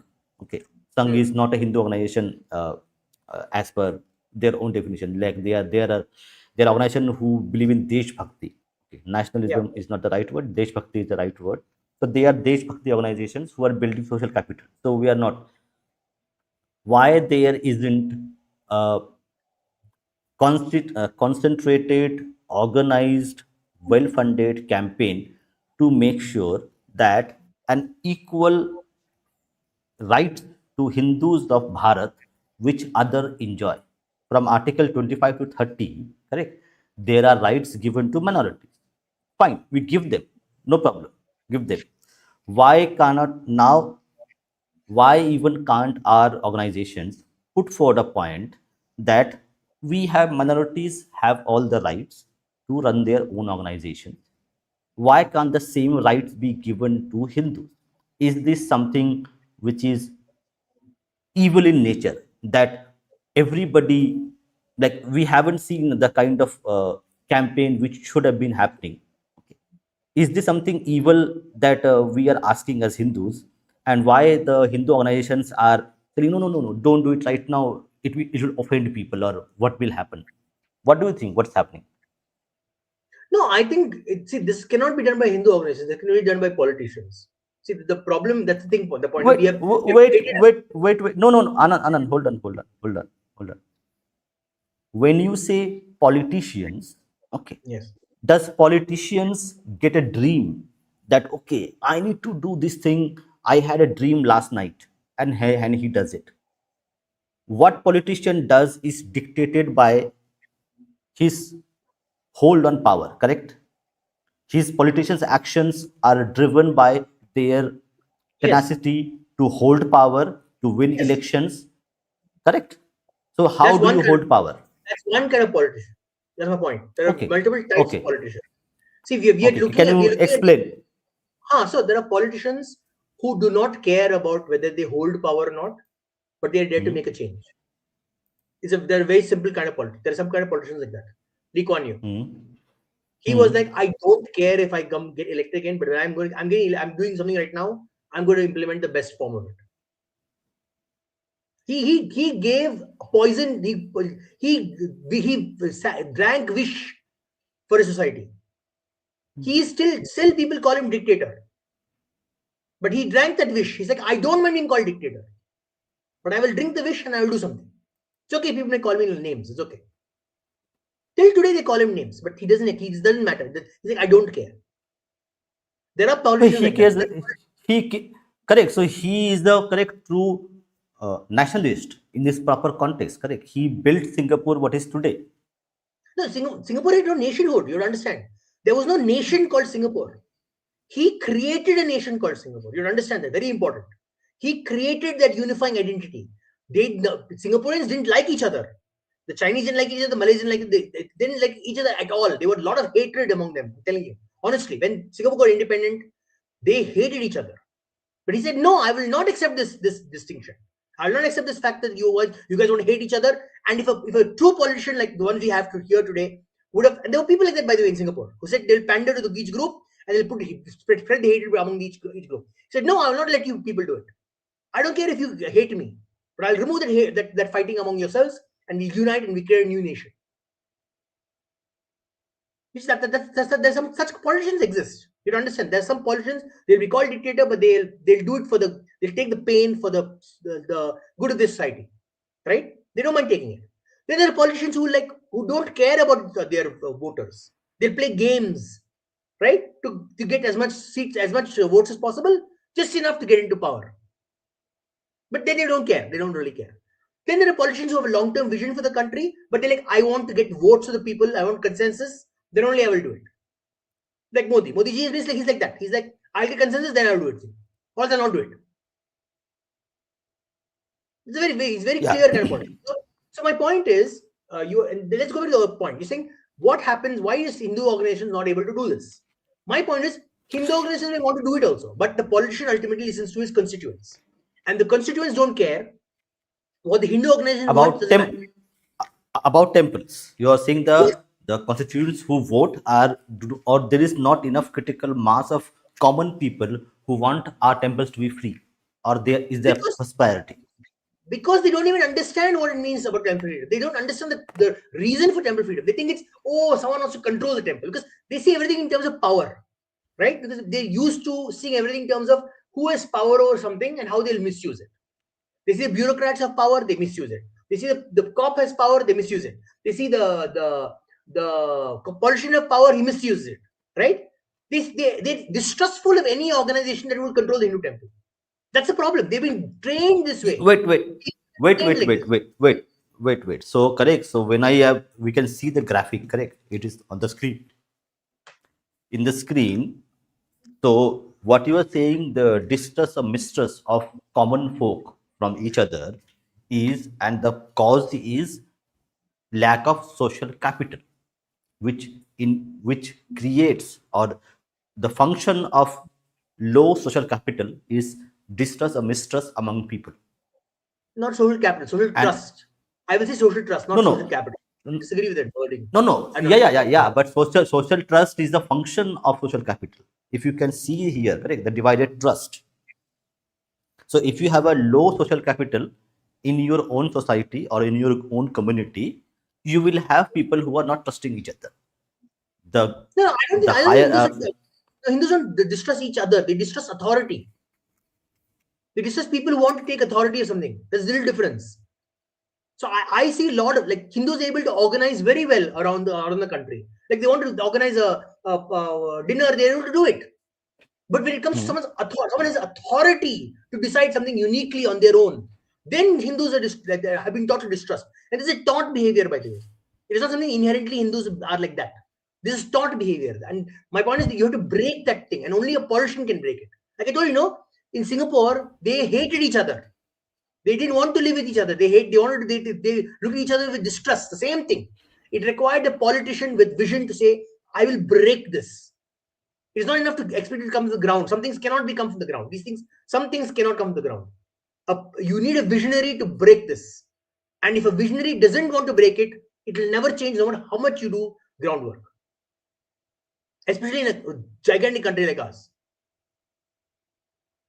You have to break it. You So have to okay. break this. The critical mass, only a politician can bring. Common people cannot. This is why I disagree with the Hmm. BJP. BJP says this, I excuse all the time. People don't want us to do this. No, it doesn't matter. Do the right thing. If you want Ram Rajya, Ram didn't do the right thing because people didn't want him to do it. Because he said this has to be done. Everything, whatever. His family didn't want to go into Vanvas. But it had to be done because his father said so. He listened to his father's statement. There was only one person among hundreds who said so. But he still did it. Because his duty said must do it. You cannot say Ram Rajya on one side and not behave like Ram on the other side. Okay, then ask you. Then let me ask you one more question. So Yeah. this thing called narrative, correct? It's a very ugly, bad, evil thing which people should not do because it's inherently evil. People think that the narrative is inherently bad. So, do you think it is inherently bad, or it is something of human psychology, human behavior, human nature that humans learn behavior by observing other people do the same thing? So, is it bad? Is it evil, or is it something which is human nature and we have to exploit it to do some good things rather than do bad things? Ultimately, whatever the task that you have given for yourself, everything you need to do to get that task done. Everything. Whatever needs to get done needs to get done. Krishna is very clear on this as well. He's very clear. If you look at look at our philosophy, very clear. Your ultimate goal is all that matters. The path, the way, all that doesn't matter.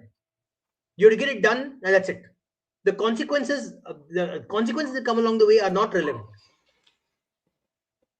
You will face the consequences of that work, but your job is to get that thing done. That's it. That's how you if you really truly want some growth of the Hindu society to be good, you need to think like that. You can't think of like, oh, can I win the next election? Because you can clearly see there's a chance you can lose the next election. BJP was thinking like this. 2 3 years, they would think, 2 terms, they thought like, can I win the next election? Can I win the next election? In the third election, almost they lost the election. So now they're realizing, oh shit, I can lose the election. I got to do stuff. And now they're doing stuff. And they are doing bad things rather than good things. What's your take on this? It Are they doesn't doing matter. good or bad? The individual day-to-day things doesn't matter. The long-term vision I care about. And unfortunately, the long-term vision, some things they're doing very good. The economy-wise, they're doing very good, but other side they're not doing. They're not doing the social, like same thing. The Hindu social building is not being done. They've just abandoned that completely. Just building a Ram temple is not enough. It's not enough. It is Yes. not enough at all. Not enough. Yeah, so this symbolic gesture versus substantive power. So why do you think substantive powers are not? Take example, temples should be at least temple money should be used only for people who donate. Is that a substantive thing which should be done? And If not No, done, why? no, you people don't donate to God for the money to come back to them. First thing Hindus will understand this.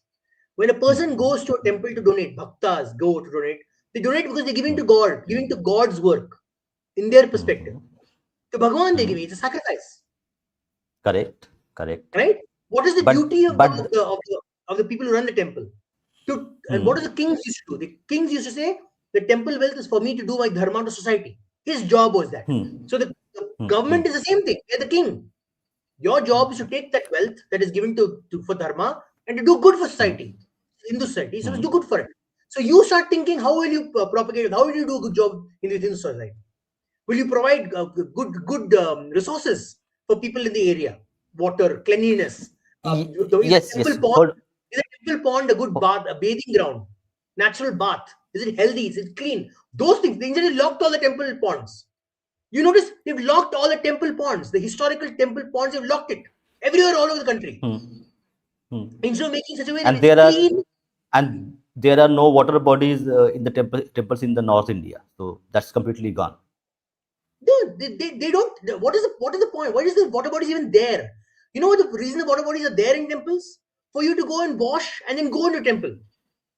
Hmm. The whole To point is for clean you to yourself. cleanse yourself. Clean Yes, clean yourself. yes. But we don't. There's no. That's what you want to bring the temple ecosystem back.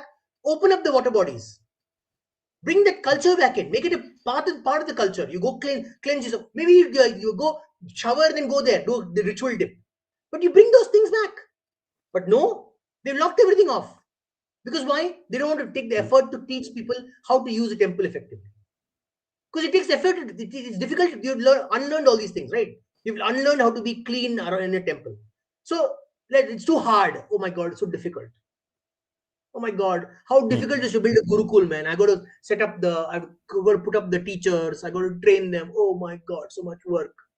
Let me just go and So do a prayer. Anand, let me ask you one more question. Correct. So are Hindus politically aware enough to understand that do Hindus ask these questions, common Hindus, that a church or a mosque or any other minority institutions do utilize their resources for their own community? Correct, it doesn't go to other people. It is used 100% for their own communities, and our money is utilized to fund hajj subsidy to send people to Mecca and Jerusalem. It's not just Is that. that some? It's not just that. It's more than that. You go to a church. The church's Hmm. money is controlled completely by the head priest, Hmm. the head pastor. No Hmm. one else, not a single other person can control what the church money does. You know that? All over the world, this is No. a reality. Do you see any Christians going saying, "Oh my God, what is this casteism? Only this guy can decide what the money goes. I have no right to decide." Have you seen a Christian ever argue like this? Never. Full authority is given to the pastor. He runs the church like a freaking dictatorship. You know that? Not one parishioner will say whisper word, because why? What will the pastor say? You talk, question me, get out of my church. Literally, they'll throw you out, and the parishioners will help you throw the person out. Because why? They trust their church, their pastor. Their pastor is the authority in that place, authority of trust. What have we done? We've taken away the. Just think about it, right? What is a pujari's job? Not just to do abhishekam. His job is to Hmm. do everything for the welfare of the temple. Hmm. It's a significant responsibility. The responsibility has been taken away from him. It's given to some random bureaucrat who couldn't care less. Yeah, but isn't that the overall the greater Hindu society to fight for it or raise the issue at least, or they are not aware of it at all? What's No, happening? because I'm telling you, no, because they're so disconnected from what a temple is. A temple is not just a place to go and do your prayer and say, "Oh God, give me something in return for my laddus and my flowers." Be honest about this. What Hindus look at temples as place to go and have a barter with your God. Yeah, so if you can Anand, see the graphic, I have put it on the screen for the audience, also for you to see.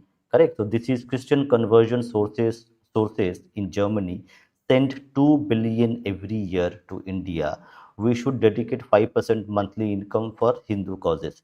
So the statement set aside just to forget about this is happening, correct? So the Hindu society is not aware of this is happening, correct? This is a news to me and you in general, correct? Maybe some people know it, but most people don't know it, that what's happening.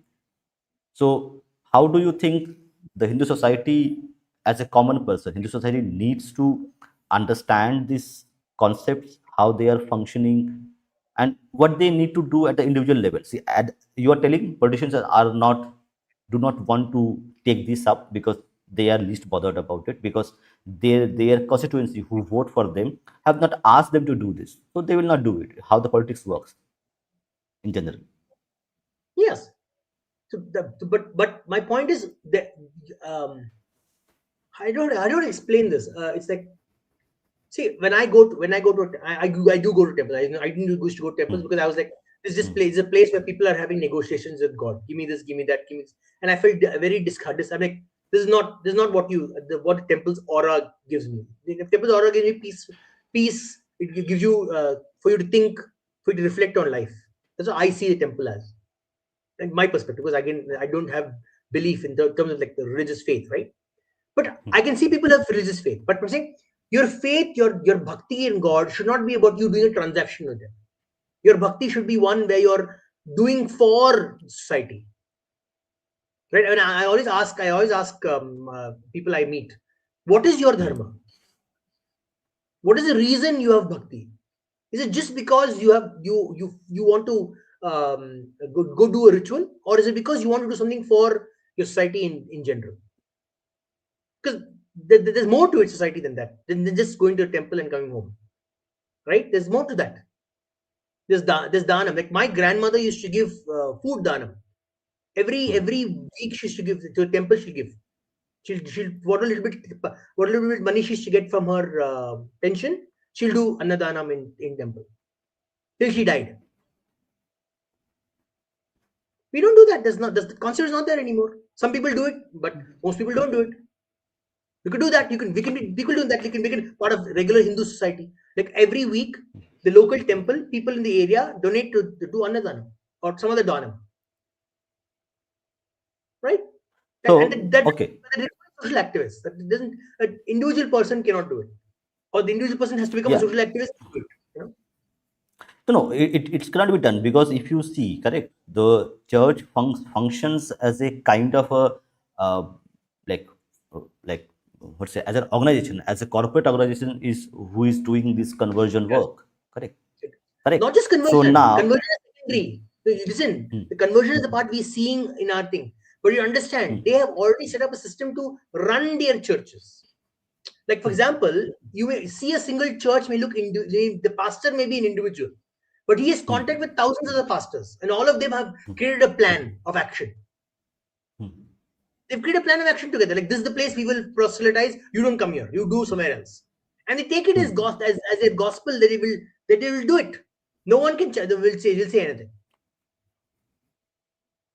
correct. So now, correct. I ask the same question to you. Hmm. So, do Hindus lack this awareness that our money is our money, and because right now we are in a situation where our money is utilized to actually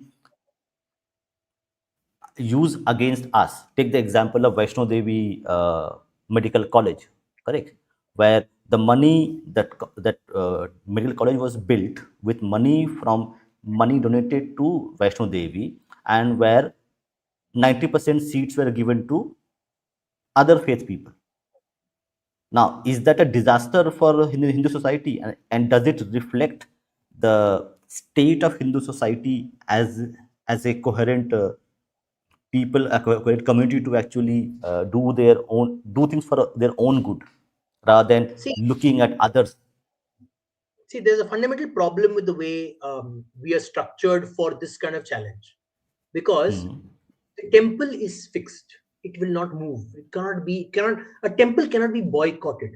Remember that a temple can never be boycotted. It can never lose money, because faith people have faith in Vaishno Devi. They will go to Vaishno Devi. They will donate. They will Hmm. pay for the ticket, blah, blah, blah. They will do it. So money will consistently keep flowing into Vaishnav. So Hmm. Hindus cannot do any change that. Like for example, church, right? If someone does this, Hmm. if church is doing bad things, the Hmm. parishioners will leave. They will leave, and the church will fade. So Hmm.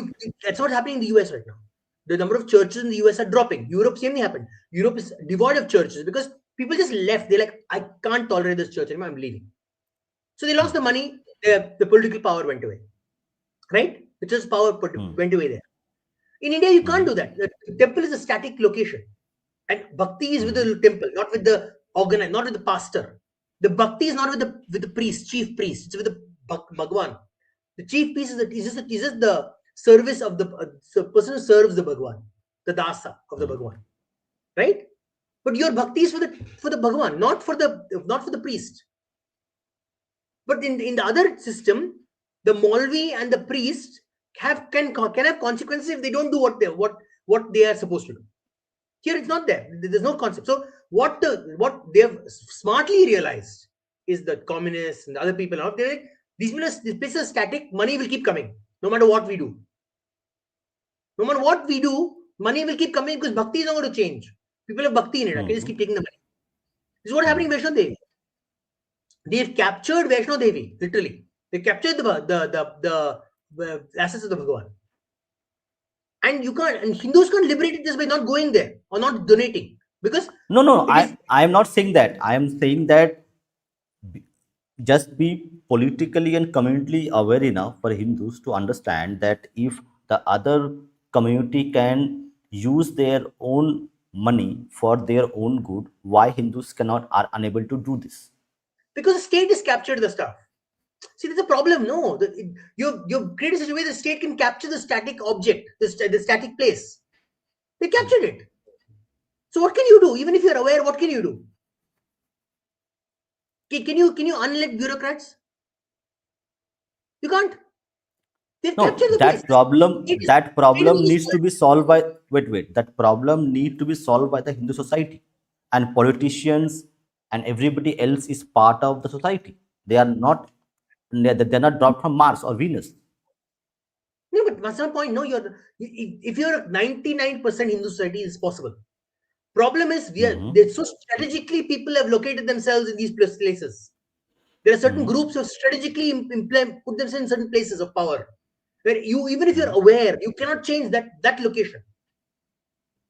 You understand? Vaishno Devi, the way they've designed the system is like that. They've thought that you understand this is like 100 years ahead. They've thought of the system.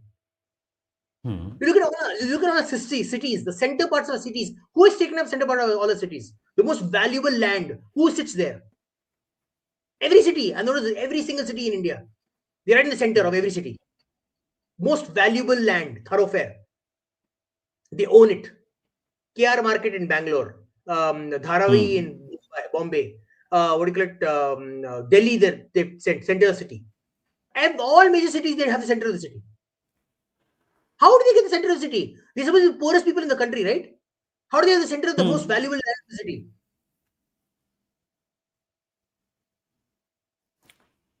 Yes. So if that is the case, then correct, in that case, it is we have to be blamed for like not blame, but we have to accept that we are weak and we are not able to do planning. So we have to start Yes, doing this. that is accepted. That you first start there. The problem is Hindu society could not care less about more fundamental, most important things. They care more about popcorn. Why did you put me 15% GST on my bloody caramelized popcorn? Why can't it be 10% GST? Nirmala Sitaraman, you took my money, took my tax. You know what shit she got for a stupid bureaucratic error issue? It's not her fault. It's a bloody bureaucrat did this. But she's blamed for it. Yeah, This is but what okay, Hindus I about. understand that part. Okay, that it's a bureaucratic thing. But do you think the Congress is an extension of the Brown Sahib, correct? Raj, correct? So you had No, I told white you in the Sahibs beginning. are ruling us. Hmm. No, I told you this in the beginning. The Congress understands how evil is normal. The Hmm. Congress understands this perfectly well. The BJP is obsessed with thinking that people are good, they will come around. We will convince them. You cannot think like that. The Congress understands that there are some evil people. You have to ally with them. I'm sorry. They have power over them. You can use them for power. They've always understood this because they were created by who? By Europeans. Europeans understand this very clearly. They understand how evil can be utilized very effectively. You Yes, can weaponize human behavior very easily. absolutely. So, coming to the last part of our discussion, so do you think this disease called consensus, that you have to have consensus on every effing thing which exists, that we all have to agree, and then we will do something? Is this a disease which is there a lot of our organizations, that Yes. we will wait till eternity, and then we will reach a Yes. consensus, and then we will do things? Yes, it is an addiction. I have no idea. I don't understand why. Why do you have democracy? You have democracy because I vote. Your voters vote for you to do your plan, not your opponent's plan. Why does someone vote for you? Because like your plan is better. Implement your plan, please. Not the opponent's plan. It's like me say going to a flower shop. No, not we're going to going to a battle, punching match, or sorry, a boxing match, and me not doing my moves, me doing the moves that will make my opponent win. Who goes into a battle like this? Which moron goes into a battle like this? Or me going to into boxing match saying, "Oh, I'll punch in such a way that my opponent gets the same amount of bruises as me." Who does any kind of thing in the world like this? No one in the world does things like this, bhai. No one. Barack Obama said we'll work together as Americans. He didn't follow that policy. He did what he wanted. Donald Trump said I'll be for all Americans. He didn't follow that policy. Biden said he'll do for all Americans. He didn't follow that policy. These are the most advanced democracies in the world. They don't follow this bloody policy. Why are we stuck with this bullshit policy? I don't understand. When I came to India and I found this the way politics is discussed, I was like pulling my hair out of my head. Like, do you understand democracy? Do you understand Aristotle's critique of democracy? Yeah, yeah. We need to do a show on that. Let's discuss People Aristotle's don't people don't cultural understand what democracy. democracy is. Democracy doesn't mean you all hang out together and do kumbaya and get a good solution. Democracy is the winners win. That's it. You just shut up later for the next 5 years. The opposition just shuts up for next 5 years. They have no say in the matter. That's democracy. No, but isn't that correct? So if you do things at that level, when you lose power, then again all this will be reversed. So is that But it's already been unending happening. cycle? It's already been happening. My point is you're trying to play a different game than the opposition, your opponent. Your opponent only understands this realism. You look what happened in Karnataka. They came into Karnataka next day, they cancelled all the Savarkar education. They didn't even wait. The Congress didn't even wait. They didn't say, "Oh, BJP, we want to work with you. Let us find an equitable solution where we'll do some things that you like." No, they changed everything. Same thing in DMK came to power after AIDMK lost. They changed everything. They changed the curriculum. Next day they start changing the curriculum. The opposition understands this very clearly. It's only BJP doesn't even understand this clearly. I have no idea why. No, but is that a framework which can be long term thing, that you implement policy after 5 years it again changes, after 5 years again changes? Is this something? I'm You, saying in the you're practical terms. No, don't assume you will lose. Fight in such a way that you will never lose. That's my point. The problem is you're still worried about losing. Why are you worried about losing? Focus on winning.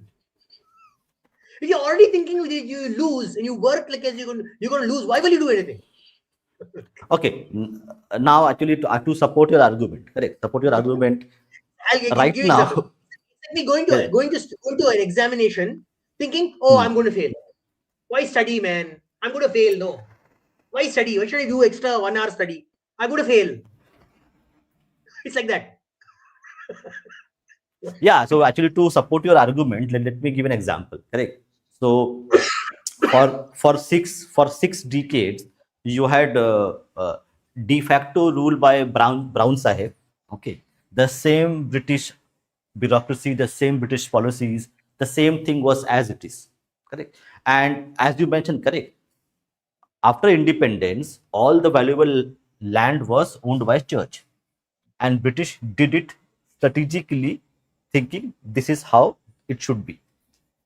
Now, the same thing cannot be thought by the so-called right-wing people, organizations, whatever you call them, and they are unable to see that we need to do things in a strategic manner, in a systematic manner, which is difficult to change. The same thing is happening now. The structure of constitution, the way it is created in constitution, you cannot change the fundamental part of constitution until you had 400 seats. So they have designed in such a way that whatever structures which were put in place by British for 200 years, they have remained as it is, because they were structured in a way that they cannot be removed easily. So is that thinking not there with people who are ruling, or they are incapable of doing things, or they don't understand how it works? See, the fundamental problem is people have understood why we got independence. See, again, that's my point. Again, every time I ask people, I ask people multiple times, what is the reason we got independence? Did we get independence just for so that we could put someone else in charge instead of white people? What do you think? Yeah. What is the reason we got independence? See, from whatever I understand, that the British were bankrupt and they did not have money to run. And No. I'm saying, the why do you think why the common Hindu or the common Indian, when they stood up to fight against the British, gave their lives? Why do you think they fought for independence? What is the reason? because the British were actually oppressing the people. And one more thing, there again, the narrative comes into play, correct. The narrative which was woven by the Bhadraloks of Bengal, primarily from the people like Subhash Chandra Bose, Rishi Aurobindo, and other revolutionaries, who had actually sown the seed, the narrative that we are oppressed, see this data, people are oppressing you. Then the common people came and followed the leadership. So again, the narrative plays a very important role. Common people were not revolting in mass numbers until they had the leadership to guide them. No, but you understand, a lot of Indians were so-called basically assisted the British because they were living very cushy lives. A lot Yeah, of yeah. Indians. So my point is, why did the common Indian finally say enough is enough? Because, and now I'll come to the point. Why did they revolted? They revolted because it was not enough just to be having a good life under the British. You had to have some amount of autonomy, self-autonomy. You have to decide principles, your way of life. You cannot just import the Western way of life and live that way of life. That is why No, we but revolted. that is no. That will be there in the 5% of the elites, not on of the 80% of the common folk. I'm sure even the common folk People, thought this. They don't want to. They don't want this white man to tell them how to live their lives. They want to live their lives the no, way they want to that live their lives. no. That had see that had to be told by an brown skinned person that you are oppressed. You correct. You understand, correct, how revolutions, how movements work. I The don't. I don't. 80% people don't have any idea. I don't think so. I think at the heart of every Indian is a self respect and wanting to have dignified life. I believe this Yes, honestly. yes. If that is the case, What the then elite did is they tapped into this idea. They tapped into this idea of wanting self respect and wanting self dignity. They tapped into it. My opinion.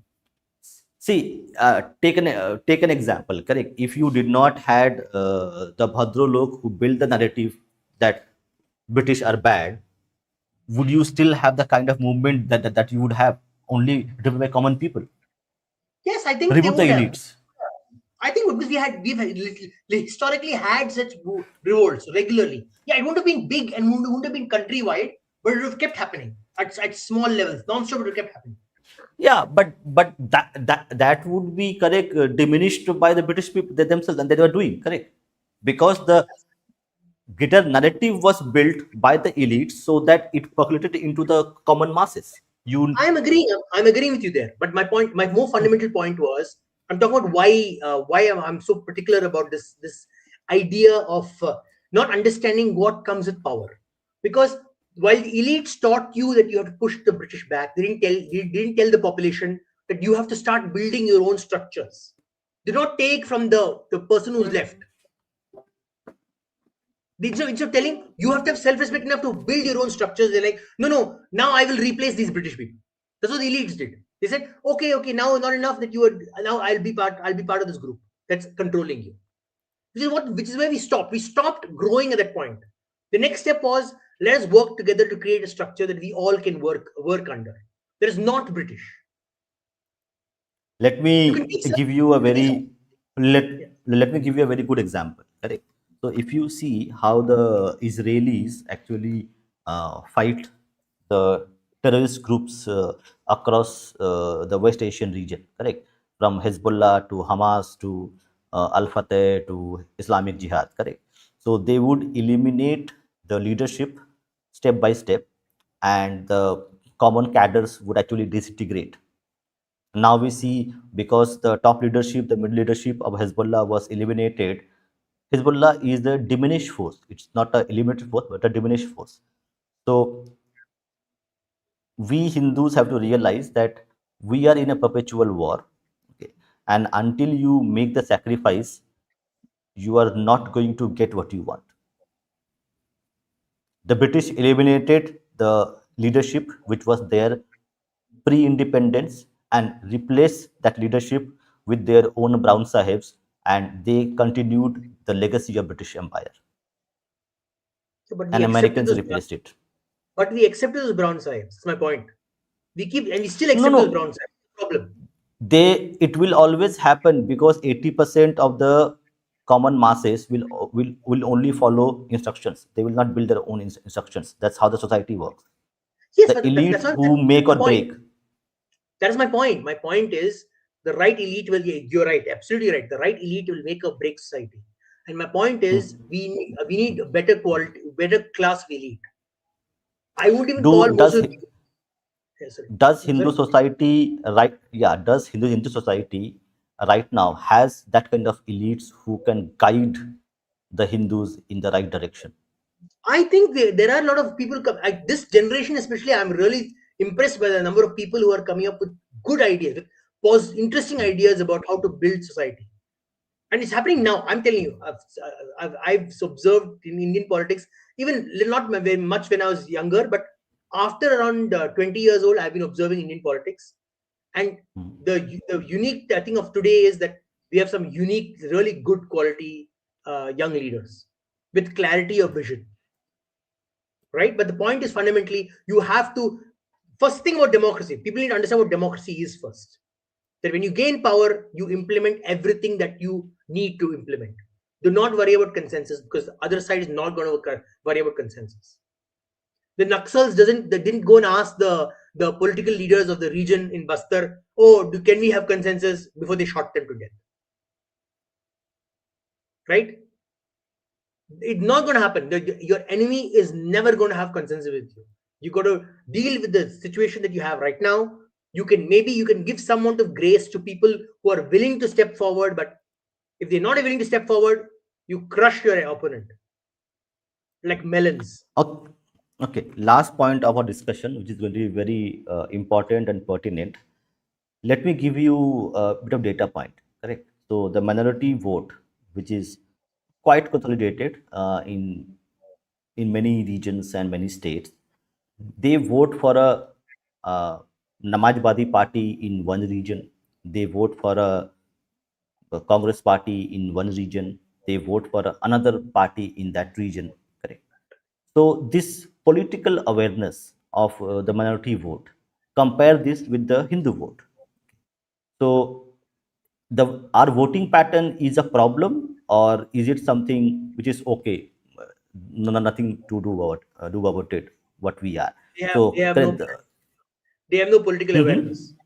Let me give you some news. Is They have no okay. Wait, political wait, wait, awareness. wait, wait, wait, wait. Let me finish it. So now this voting pattern is a fundamental, one of the fundamental problems for which we see we are eighth class citizens, as per Mr. Anand Raghunathan. For the same after effect is that we don't have temple freedom. We have an RTE Act which doesn't favor us, schools run by Hindus. Okay, so is political awareness one of the cornerstones of issues which needs to be fixed, and that fixing will improve the other issues which are plaguing us. See, first of all, I don't agree with the Anand saying we are eighth class citizens. We're just heavily discriminating Maybe. people. So Class, that eighth class is a kind of a symbolic representation of like no, discrimination. because again, that's the problem. The problem is the upper class in Hindu society doesn't have to face this discrimination. Hmm. They are enjoying the fruits of everything that is there in society. It is Hmm. the classes below the upper class of the highest class of Indian society that have suffered. It is the middle class, the lower middle class, the lower class. They suffer the indignity of what Hindu society is facing. The upper class enjoys. They get to get what best darshana of Tirupati when they feel like it. Yeah, yeah. I'll tell you. Correct. I'll tell you. Correct. I had a I There was a subordinate who worked under me, and he called me one day that my family knows a politician, and we got a VIP pass to go to Tirupati. So please give me urgent leave. Okay. So this is your common Hindu who thinks that going on a VIP pass to have the darshan of Balaji is something which is very pious. That's bhakti for you, for a common Hindu, and we are But talking but about it's not, temple freedoms. but not common Hindu. This is the privileged Hindu. You go if No, no, you. I'm telling you. no. Wait, hold on. That's a When I was common Hindu. Common when I Hindu was in the means eighth, like, in the 90s when I used to when I've been to Tirupati like 5-6 times. First hmm, 2-3 times I climbed the entire 7 hills. We walked. hmm, hmm, hmm, hmm, No straight and no special darshana. We went to the hmm, normal hmm, darshana, full stand in hmm, that line for 1 hour. My hmm, point is, at that point of time, that time in 90s, you when you hmm, traveled up those stairs, you will see hundreds of hmm, thousands of Hindus walking hmm, with gigantic bags of stuff on their back and shouting what Govinda, Govinda, Govinda, Govinda. The whole distance they'll be saying. Not 1 second, people will be walking on their knees and climbing that distance. 9 to 7 hills they'll be going. That is the common Hindu. This group that gets to go for special darshana are the elite Hindu who want special favors with God. When what is the idea of dharma? You are Bhagwan is everywhere. You are not special. You are all the same to Bhagwan. This special class doesn't care about this eighth class status of society. That's why they don't care to put their voice ahead and saying how dare the rest of our Hindu society have this indignity. That is the problem. That is the challenge. You have this challenge is there. That's why I say there's this group of people who have access to political power, but they don't care. Many of them just larp on the idea that I'm fighting for Hindus, but have they done anything substantive? I would ask fundamentally, what if they give them a report card? They have political power. They have years of politicians. What have they done change fundamentally on the ground for any Hindu? Any of them with years of politicians? Nothing. I don't mention one person. I'm subscribed to them, but it's been like almost like 8 years now. I've been paying providing money, but I've not seen one single substantive thing they've done for Hindu society as such. They don't for politics. They've done a lot, but for Hindu society, they've not done anything. They've immense political power. Anand Ranganathan has immense political power right now. He says, I'm not influential, but yes, he's influential enough to be invited on multiple talks in multiple stages in multiple places. While he does speak about it, where is the fundamental lobbying? Where is the lobbying? Saying this no. particular politician, do this in this place, do that in that place. The other side is not like Yeah. that. The other So side will no, the other side will fight. The other side, the people of influence will go and lobby. They say, if you don't do this, I will not come to your show. I will not come to your event. I'll not patronize your thing. They will say these things very explicitly. But we don't put our money where our mouth is. Yeah, is this a unique Hindu problem? Do you think? It's a unique Hindi problem. It's a unique Hindu problem Why? Why it's a unique Hindu problem? because we're not willing to put our money where our mouth is. We talk a lot. We don't No, do but anything. no, no, no. But we were not the same, correct? So you had Gopal Mukherjee, correct? Put his money where his weapon was. But he was not upper. He was not upper class Hindu. He's a common Hindu. Hmm. Common Hindus do these things. I'm talking about upper class Hindus. I'm talking about people with political power, with political will, with political access. They don't No, no. bother. They don't care. Okay, okay. Okay, understand. So see, correct. That's So the irony. you had so in pre-independence era, you had Tilak, you had Subhash Chandra Bose, you had in a lot of Bengali revolutionaries. You also had revolutionaries in uh, Madras, Chennai presidency or Madras presidency, where they were all elites. Like they were all like well-educated people. Rishi Aurobindo was educated in London. So where we have lost, where the Hindu elite have lost their way, because I'm quoting you example. Okay, Subhash Chandra Bose, the people. Mr. Munje was the very rich person, and Mr. Munje was the person who had adopted Baliram Hedgewar, the founder of RSS. Without him being adopted by Mr. Munje, we would not have Sangh. So it was the elites who were doing a lot of good leadership for the uh, society in general, Hindus in particular, in the pre-independence era. What happened in post-independence era? I'm telling you, no, because they were not politicians. The minute No, they they were became politicians, politicians. no, they were not. They were made thought leaders maybe, but they're not politicians. The minute they became politicians, they changed their behavior. Bal Gangadhar Tilak was a politician. He was a Congress politician. Like, one or two, like Tilak I'm was saying, a Tilak was a political mind. Like, give me example. I'm saying you may, and that's then. I'm talking now. Let me You know, take Tamil Nadu for example. yeah, no, No, no, no, no. What I'm I'll saying that what has changed? What has changed that the society has become like this? The way the elites have behaved now, the way they are behaving, and how they are behaving pre-independence. because he didn't think 10, 20 years ahead of time. I will give you an example in Tamil Nadu, right? Hmm, hmm, The Tamil Nadu Congress was one of the most Hindutvavadi congresses in the country. hmm, They fought for Hindu Dharma strongly. But they're the same group that created EVR. They created EVR. They created that psychopath. He used to come to Congress events. He used to come to Congress politicians' houses, begging them for access, for political access. They gave it to him. And what did he do? He turned around and attacking Hindu society. You'd understand. The same is happening now. Chandrasekhar Ravan is not serving Dalit rights. He's just serving his own rights, his own benefit. He's benefiting himself. What school, hospital, anything is built for the Dalit community? Nothing. What has he done? Has he created a situation where he could educate students to get PhDs, get scholarships? Kuch bhi kiya hai. But why? It serves them. It's like what happened to Bindranwale. Bindranwale is created by the so-called the Congress elite. They thought they were doing the right thing at that time, but we'll see what happened later. Same thing is happening right now. They're creating these people. They're creating the Ravan. They're creating the what Mandal. What Mandal is that? The guy they just adopted that guy.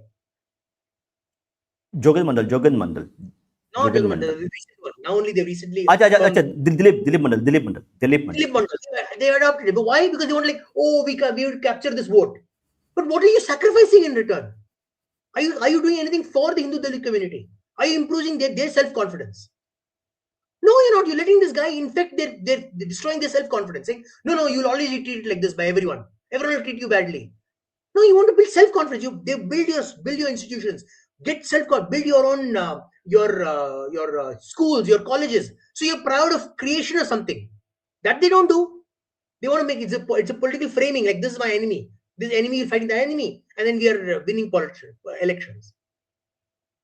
So that's the point. The problem is that the elite creates the enemy that will affect them 10, 20 years down the line. That is the problem. It's because you think only for today. You don't think for the 20 years down the line. Look at Ambedkar. Ambedkar was a smart guy, but he didn't think what will happen with the reservation policy. He thought he will be giving respect. He'll give such confidence to his people. They'll go through the reservation system. They'll come out educated. Their educated people will get their people out of that quagmire of caste and get them with self confidence. They'll be able to build their own community. But did it happen? It didn't happen. It only deteriorated more and more. While a lot of people did get educated well, but did they go forward and pay it forward? Like they say, pay it forward. Ambedkar gave me the opportunity to do well. I should pay it forward and give someone else the opportunity to do well. No, my subcaste will only do well. Only my subcaste will No, do no, well. I don't care about not other groups. not even subcaste. Like it is the family which Family. needs to enjoy all the fruits till eternity. Others can take a dip in the Ganga And they whenever took they want. advantage of the feudal system. They took advantage of the same feudal system that the zamindars used to do. So what did the zamindars used to do? I am your godfather. You come and beg at my feet. I will throw some scraps at you. You will say, thank you, Bab, give me, thank you for the scraps. I will be your forever servant. So they do the same thing in your community. Like, oh, I also will be the head honcho. You come and beg me for scraps from, because I'm your leader. You come and beg at my feet. I will throw some scraps at you. You will be my political base. What are they doing? They're exactly doing that. Same thing. All this Lalu Prasad. What is he doing? He's captured the entire Yadav base by this way thing only. No, I am your karta dharta. You come and bow at my feet. But he doesn't do anything substantive for them. He gives them access in politics, but that's temporary because the next government will come in. They'll get thrown out of their positions. How are they evolving beyond that caste identity or that caste conflict? They're not. Absolutely. So we're going to continue these conversations. We're going to talk a lot about other issues which plague. But for people who are watching us and people who want some book recommendations, this is the book. This is a very like not very popular book. India, Hindus, and Narendra Modi. So this is a look at Sri Narendra Modi's extraordinary achievements, but also where he may have faltered. So this is a kind of analysis of a practicing Hindu, okay, who has built a museum in Pune. So you can search him. This book, people who are like thinking what went wrong, okay, why Narendra Modi's government is doing all these things which are looks very unfamiliar with their noble intentions.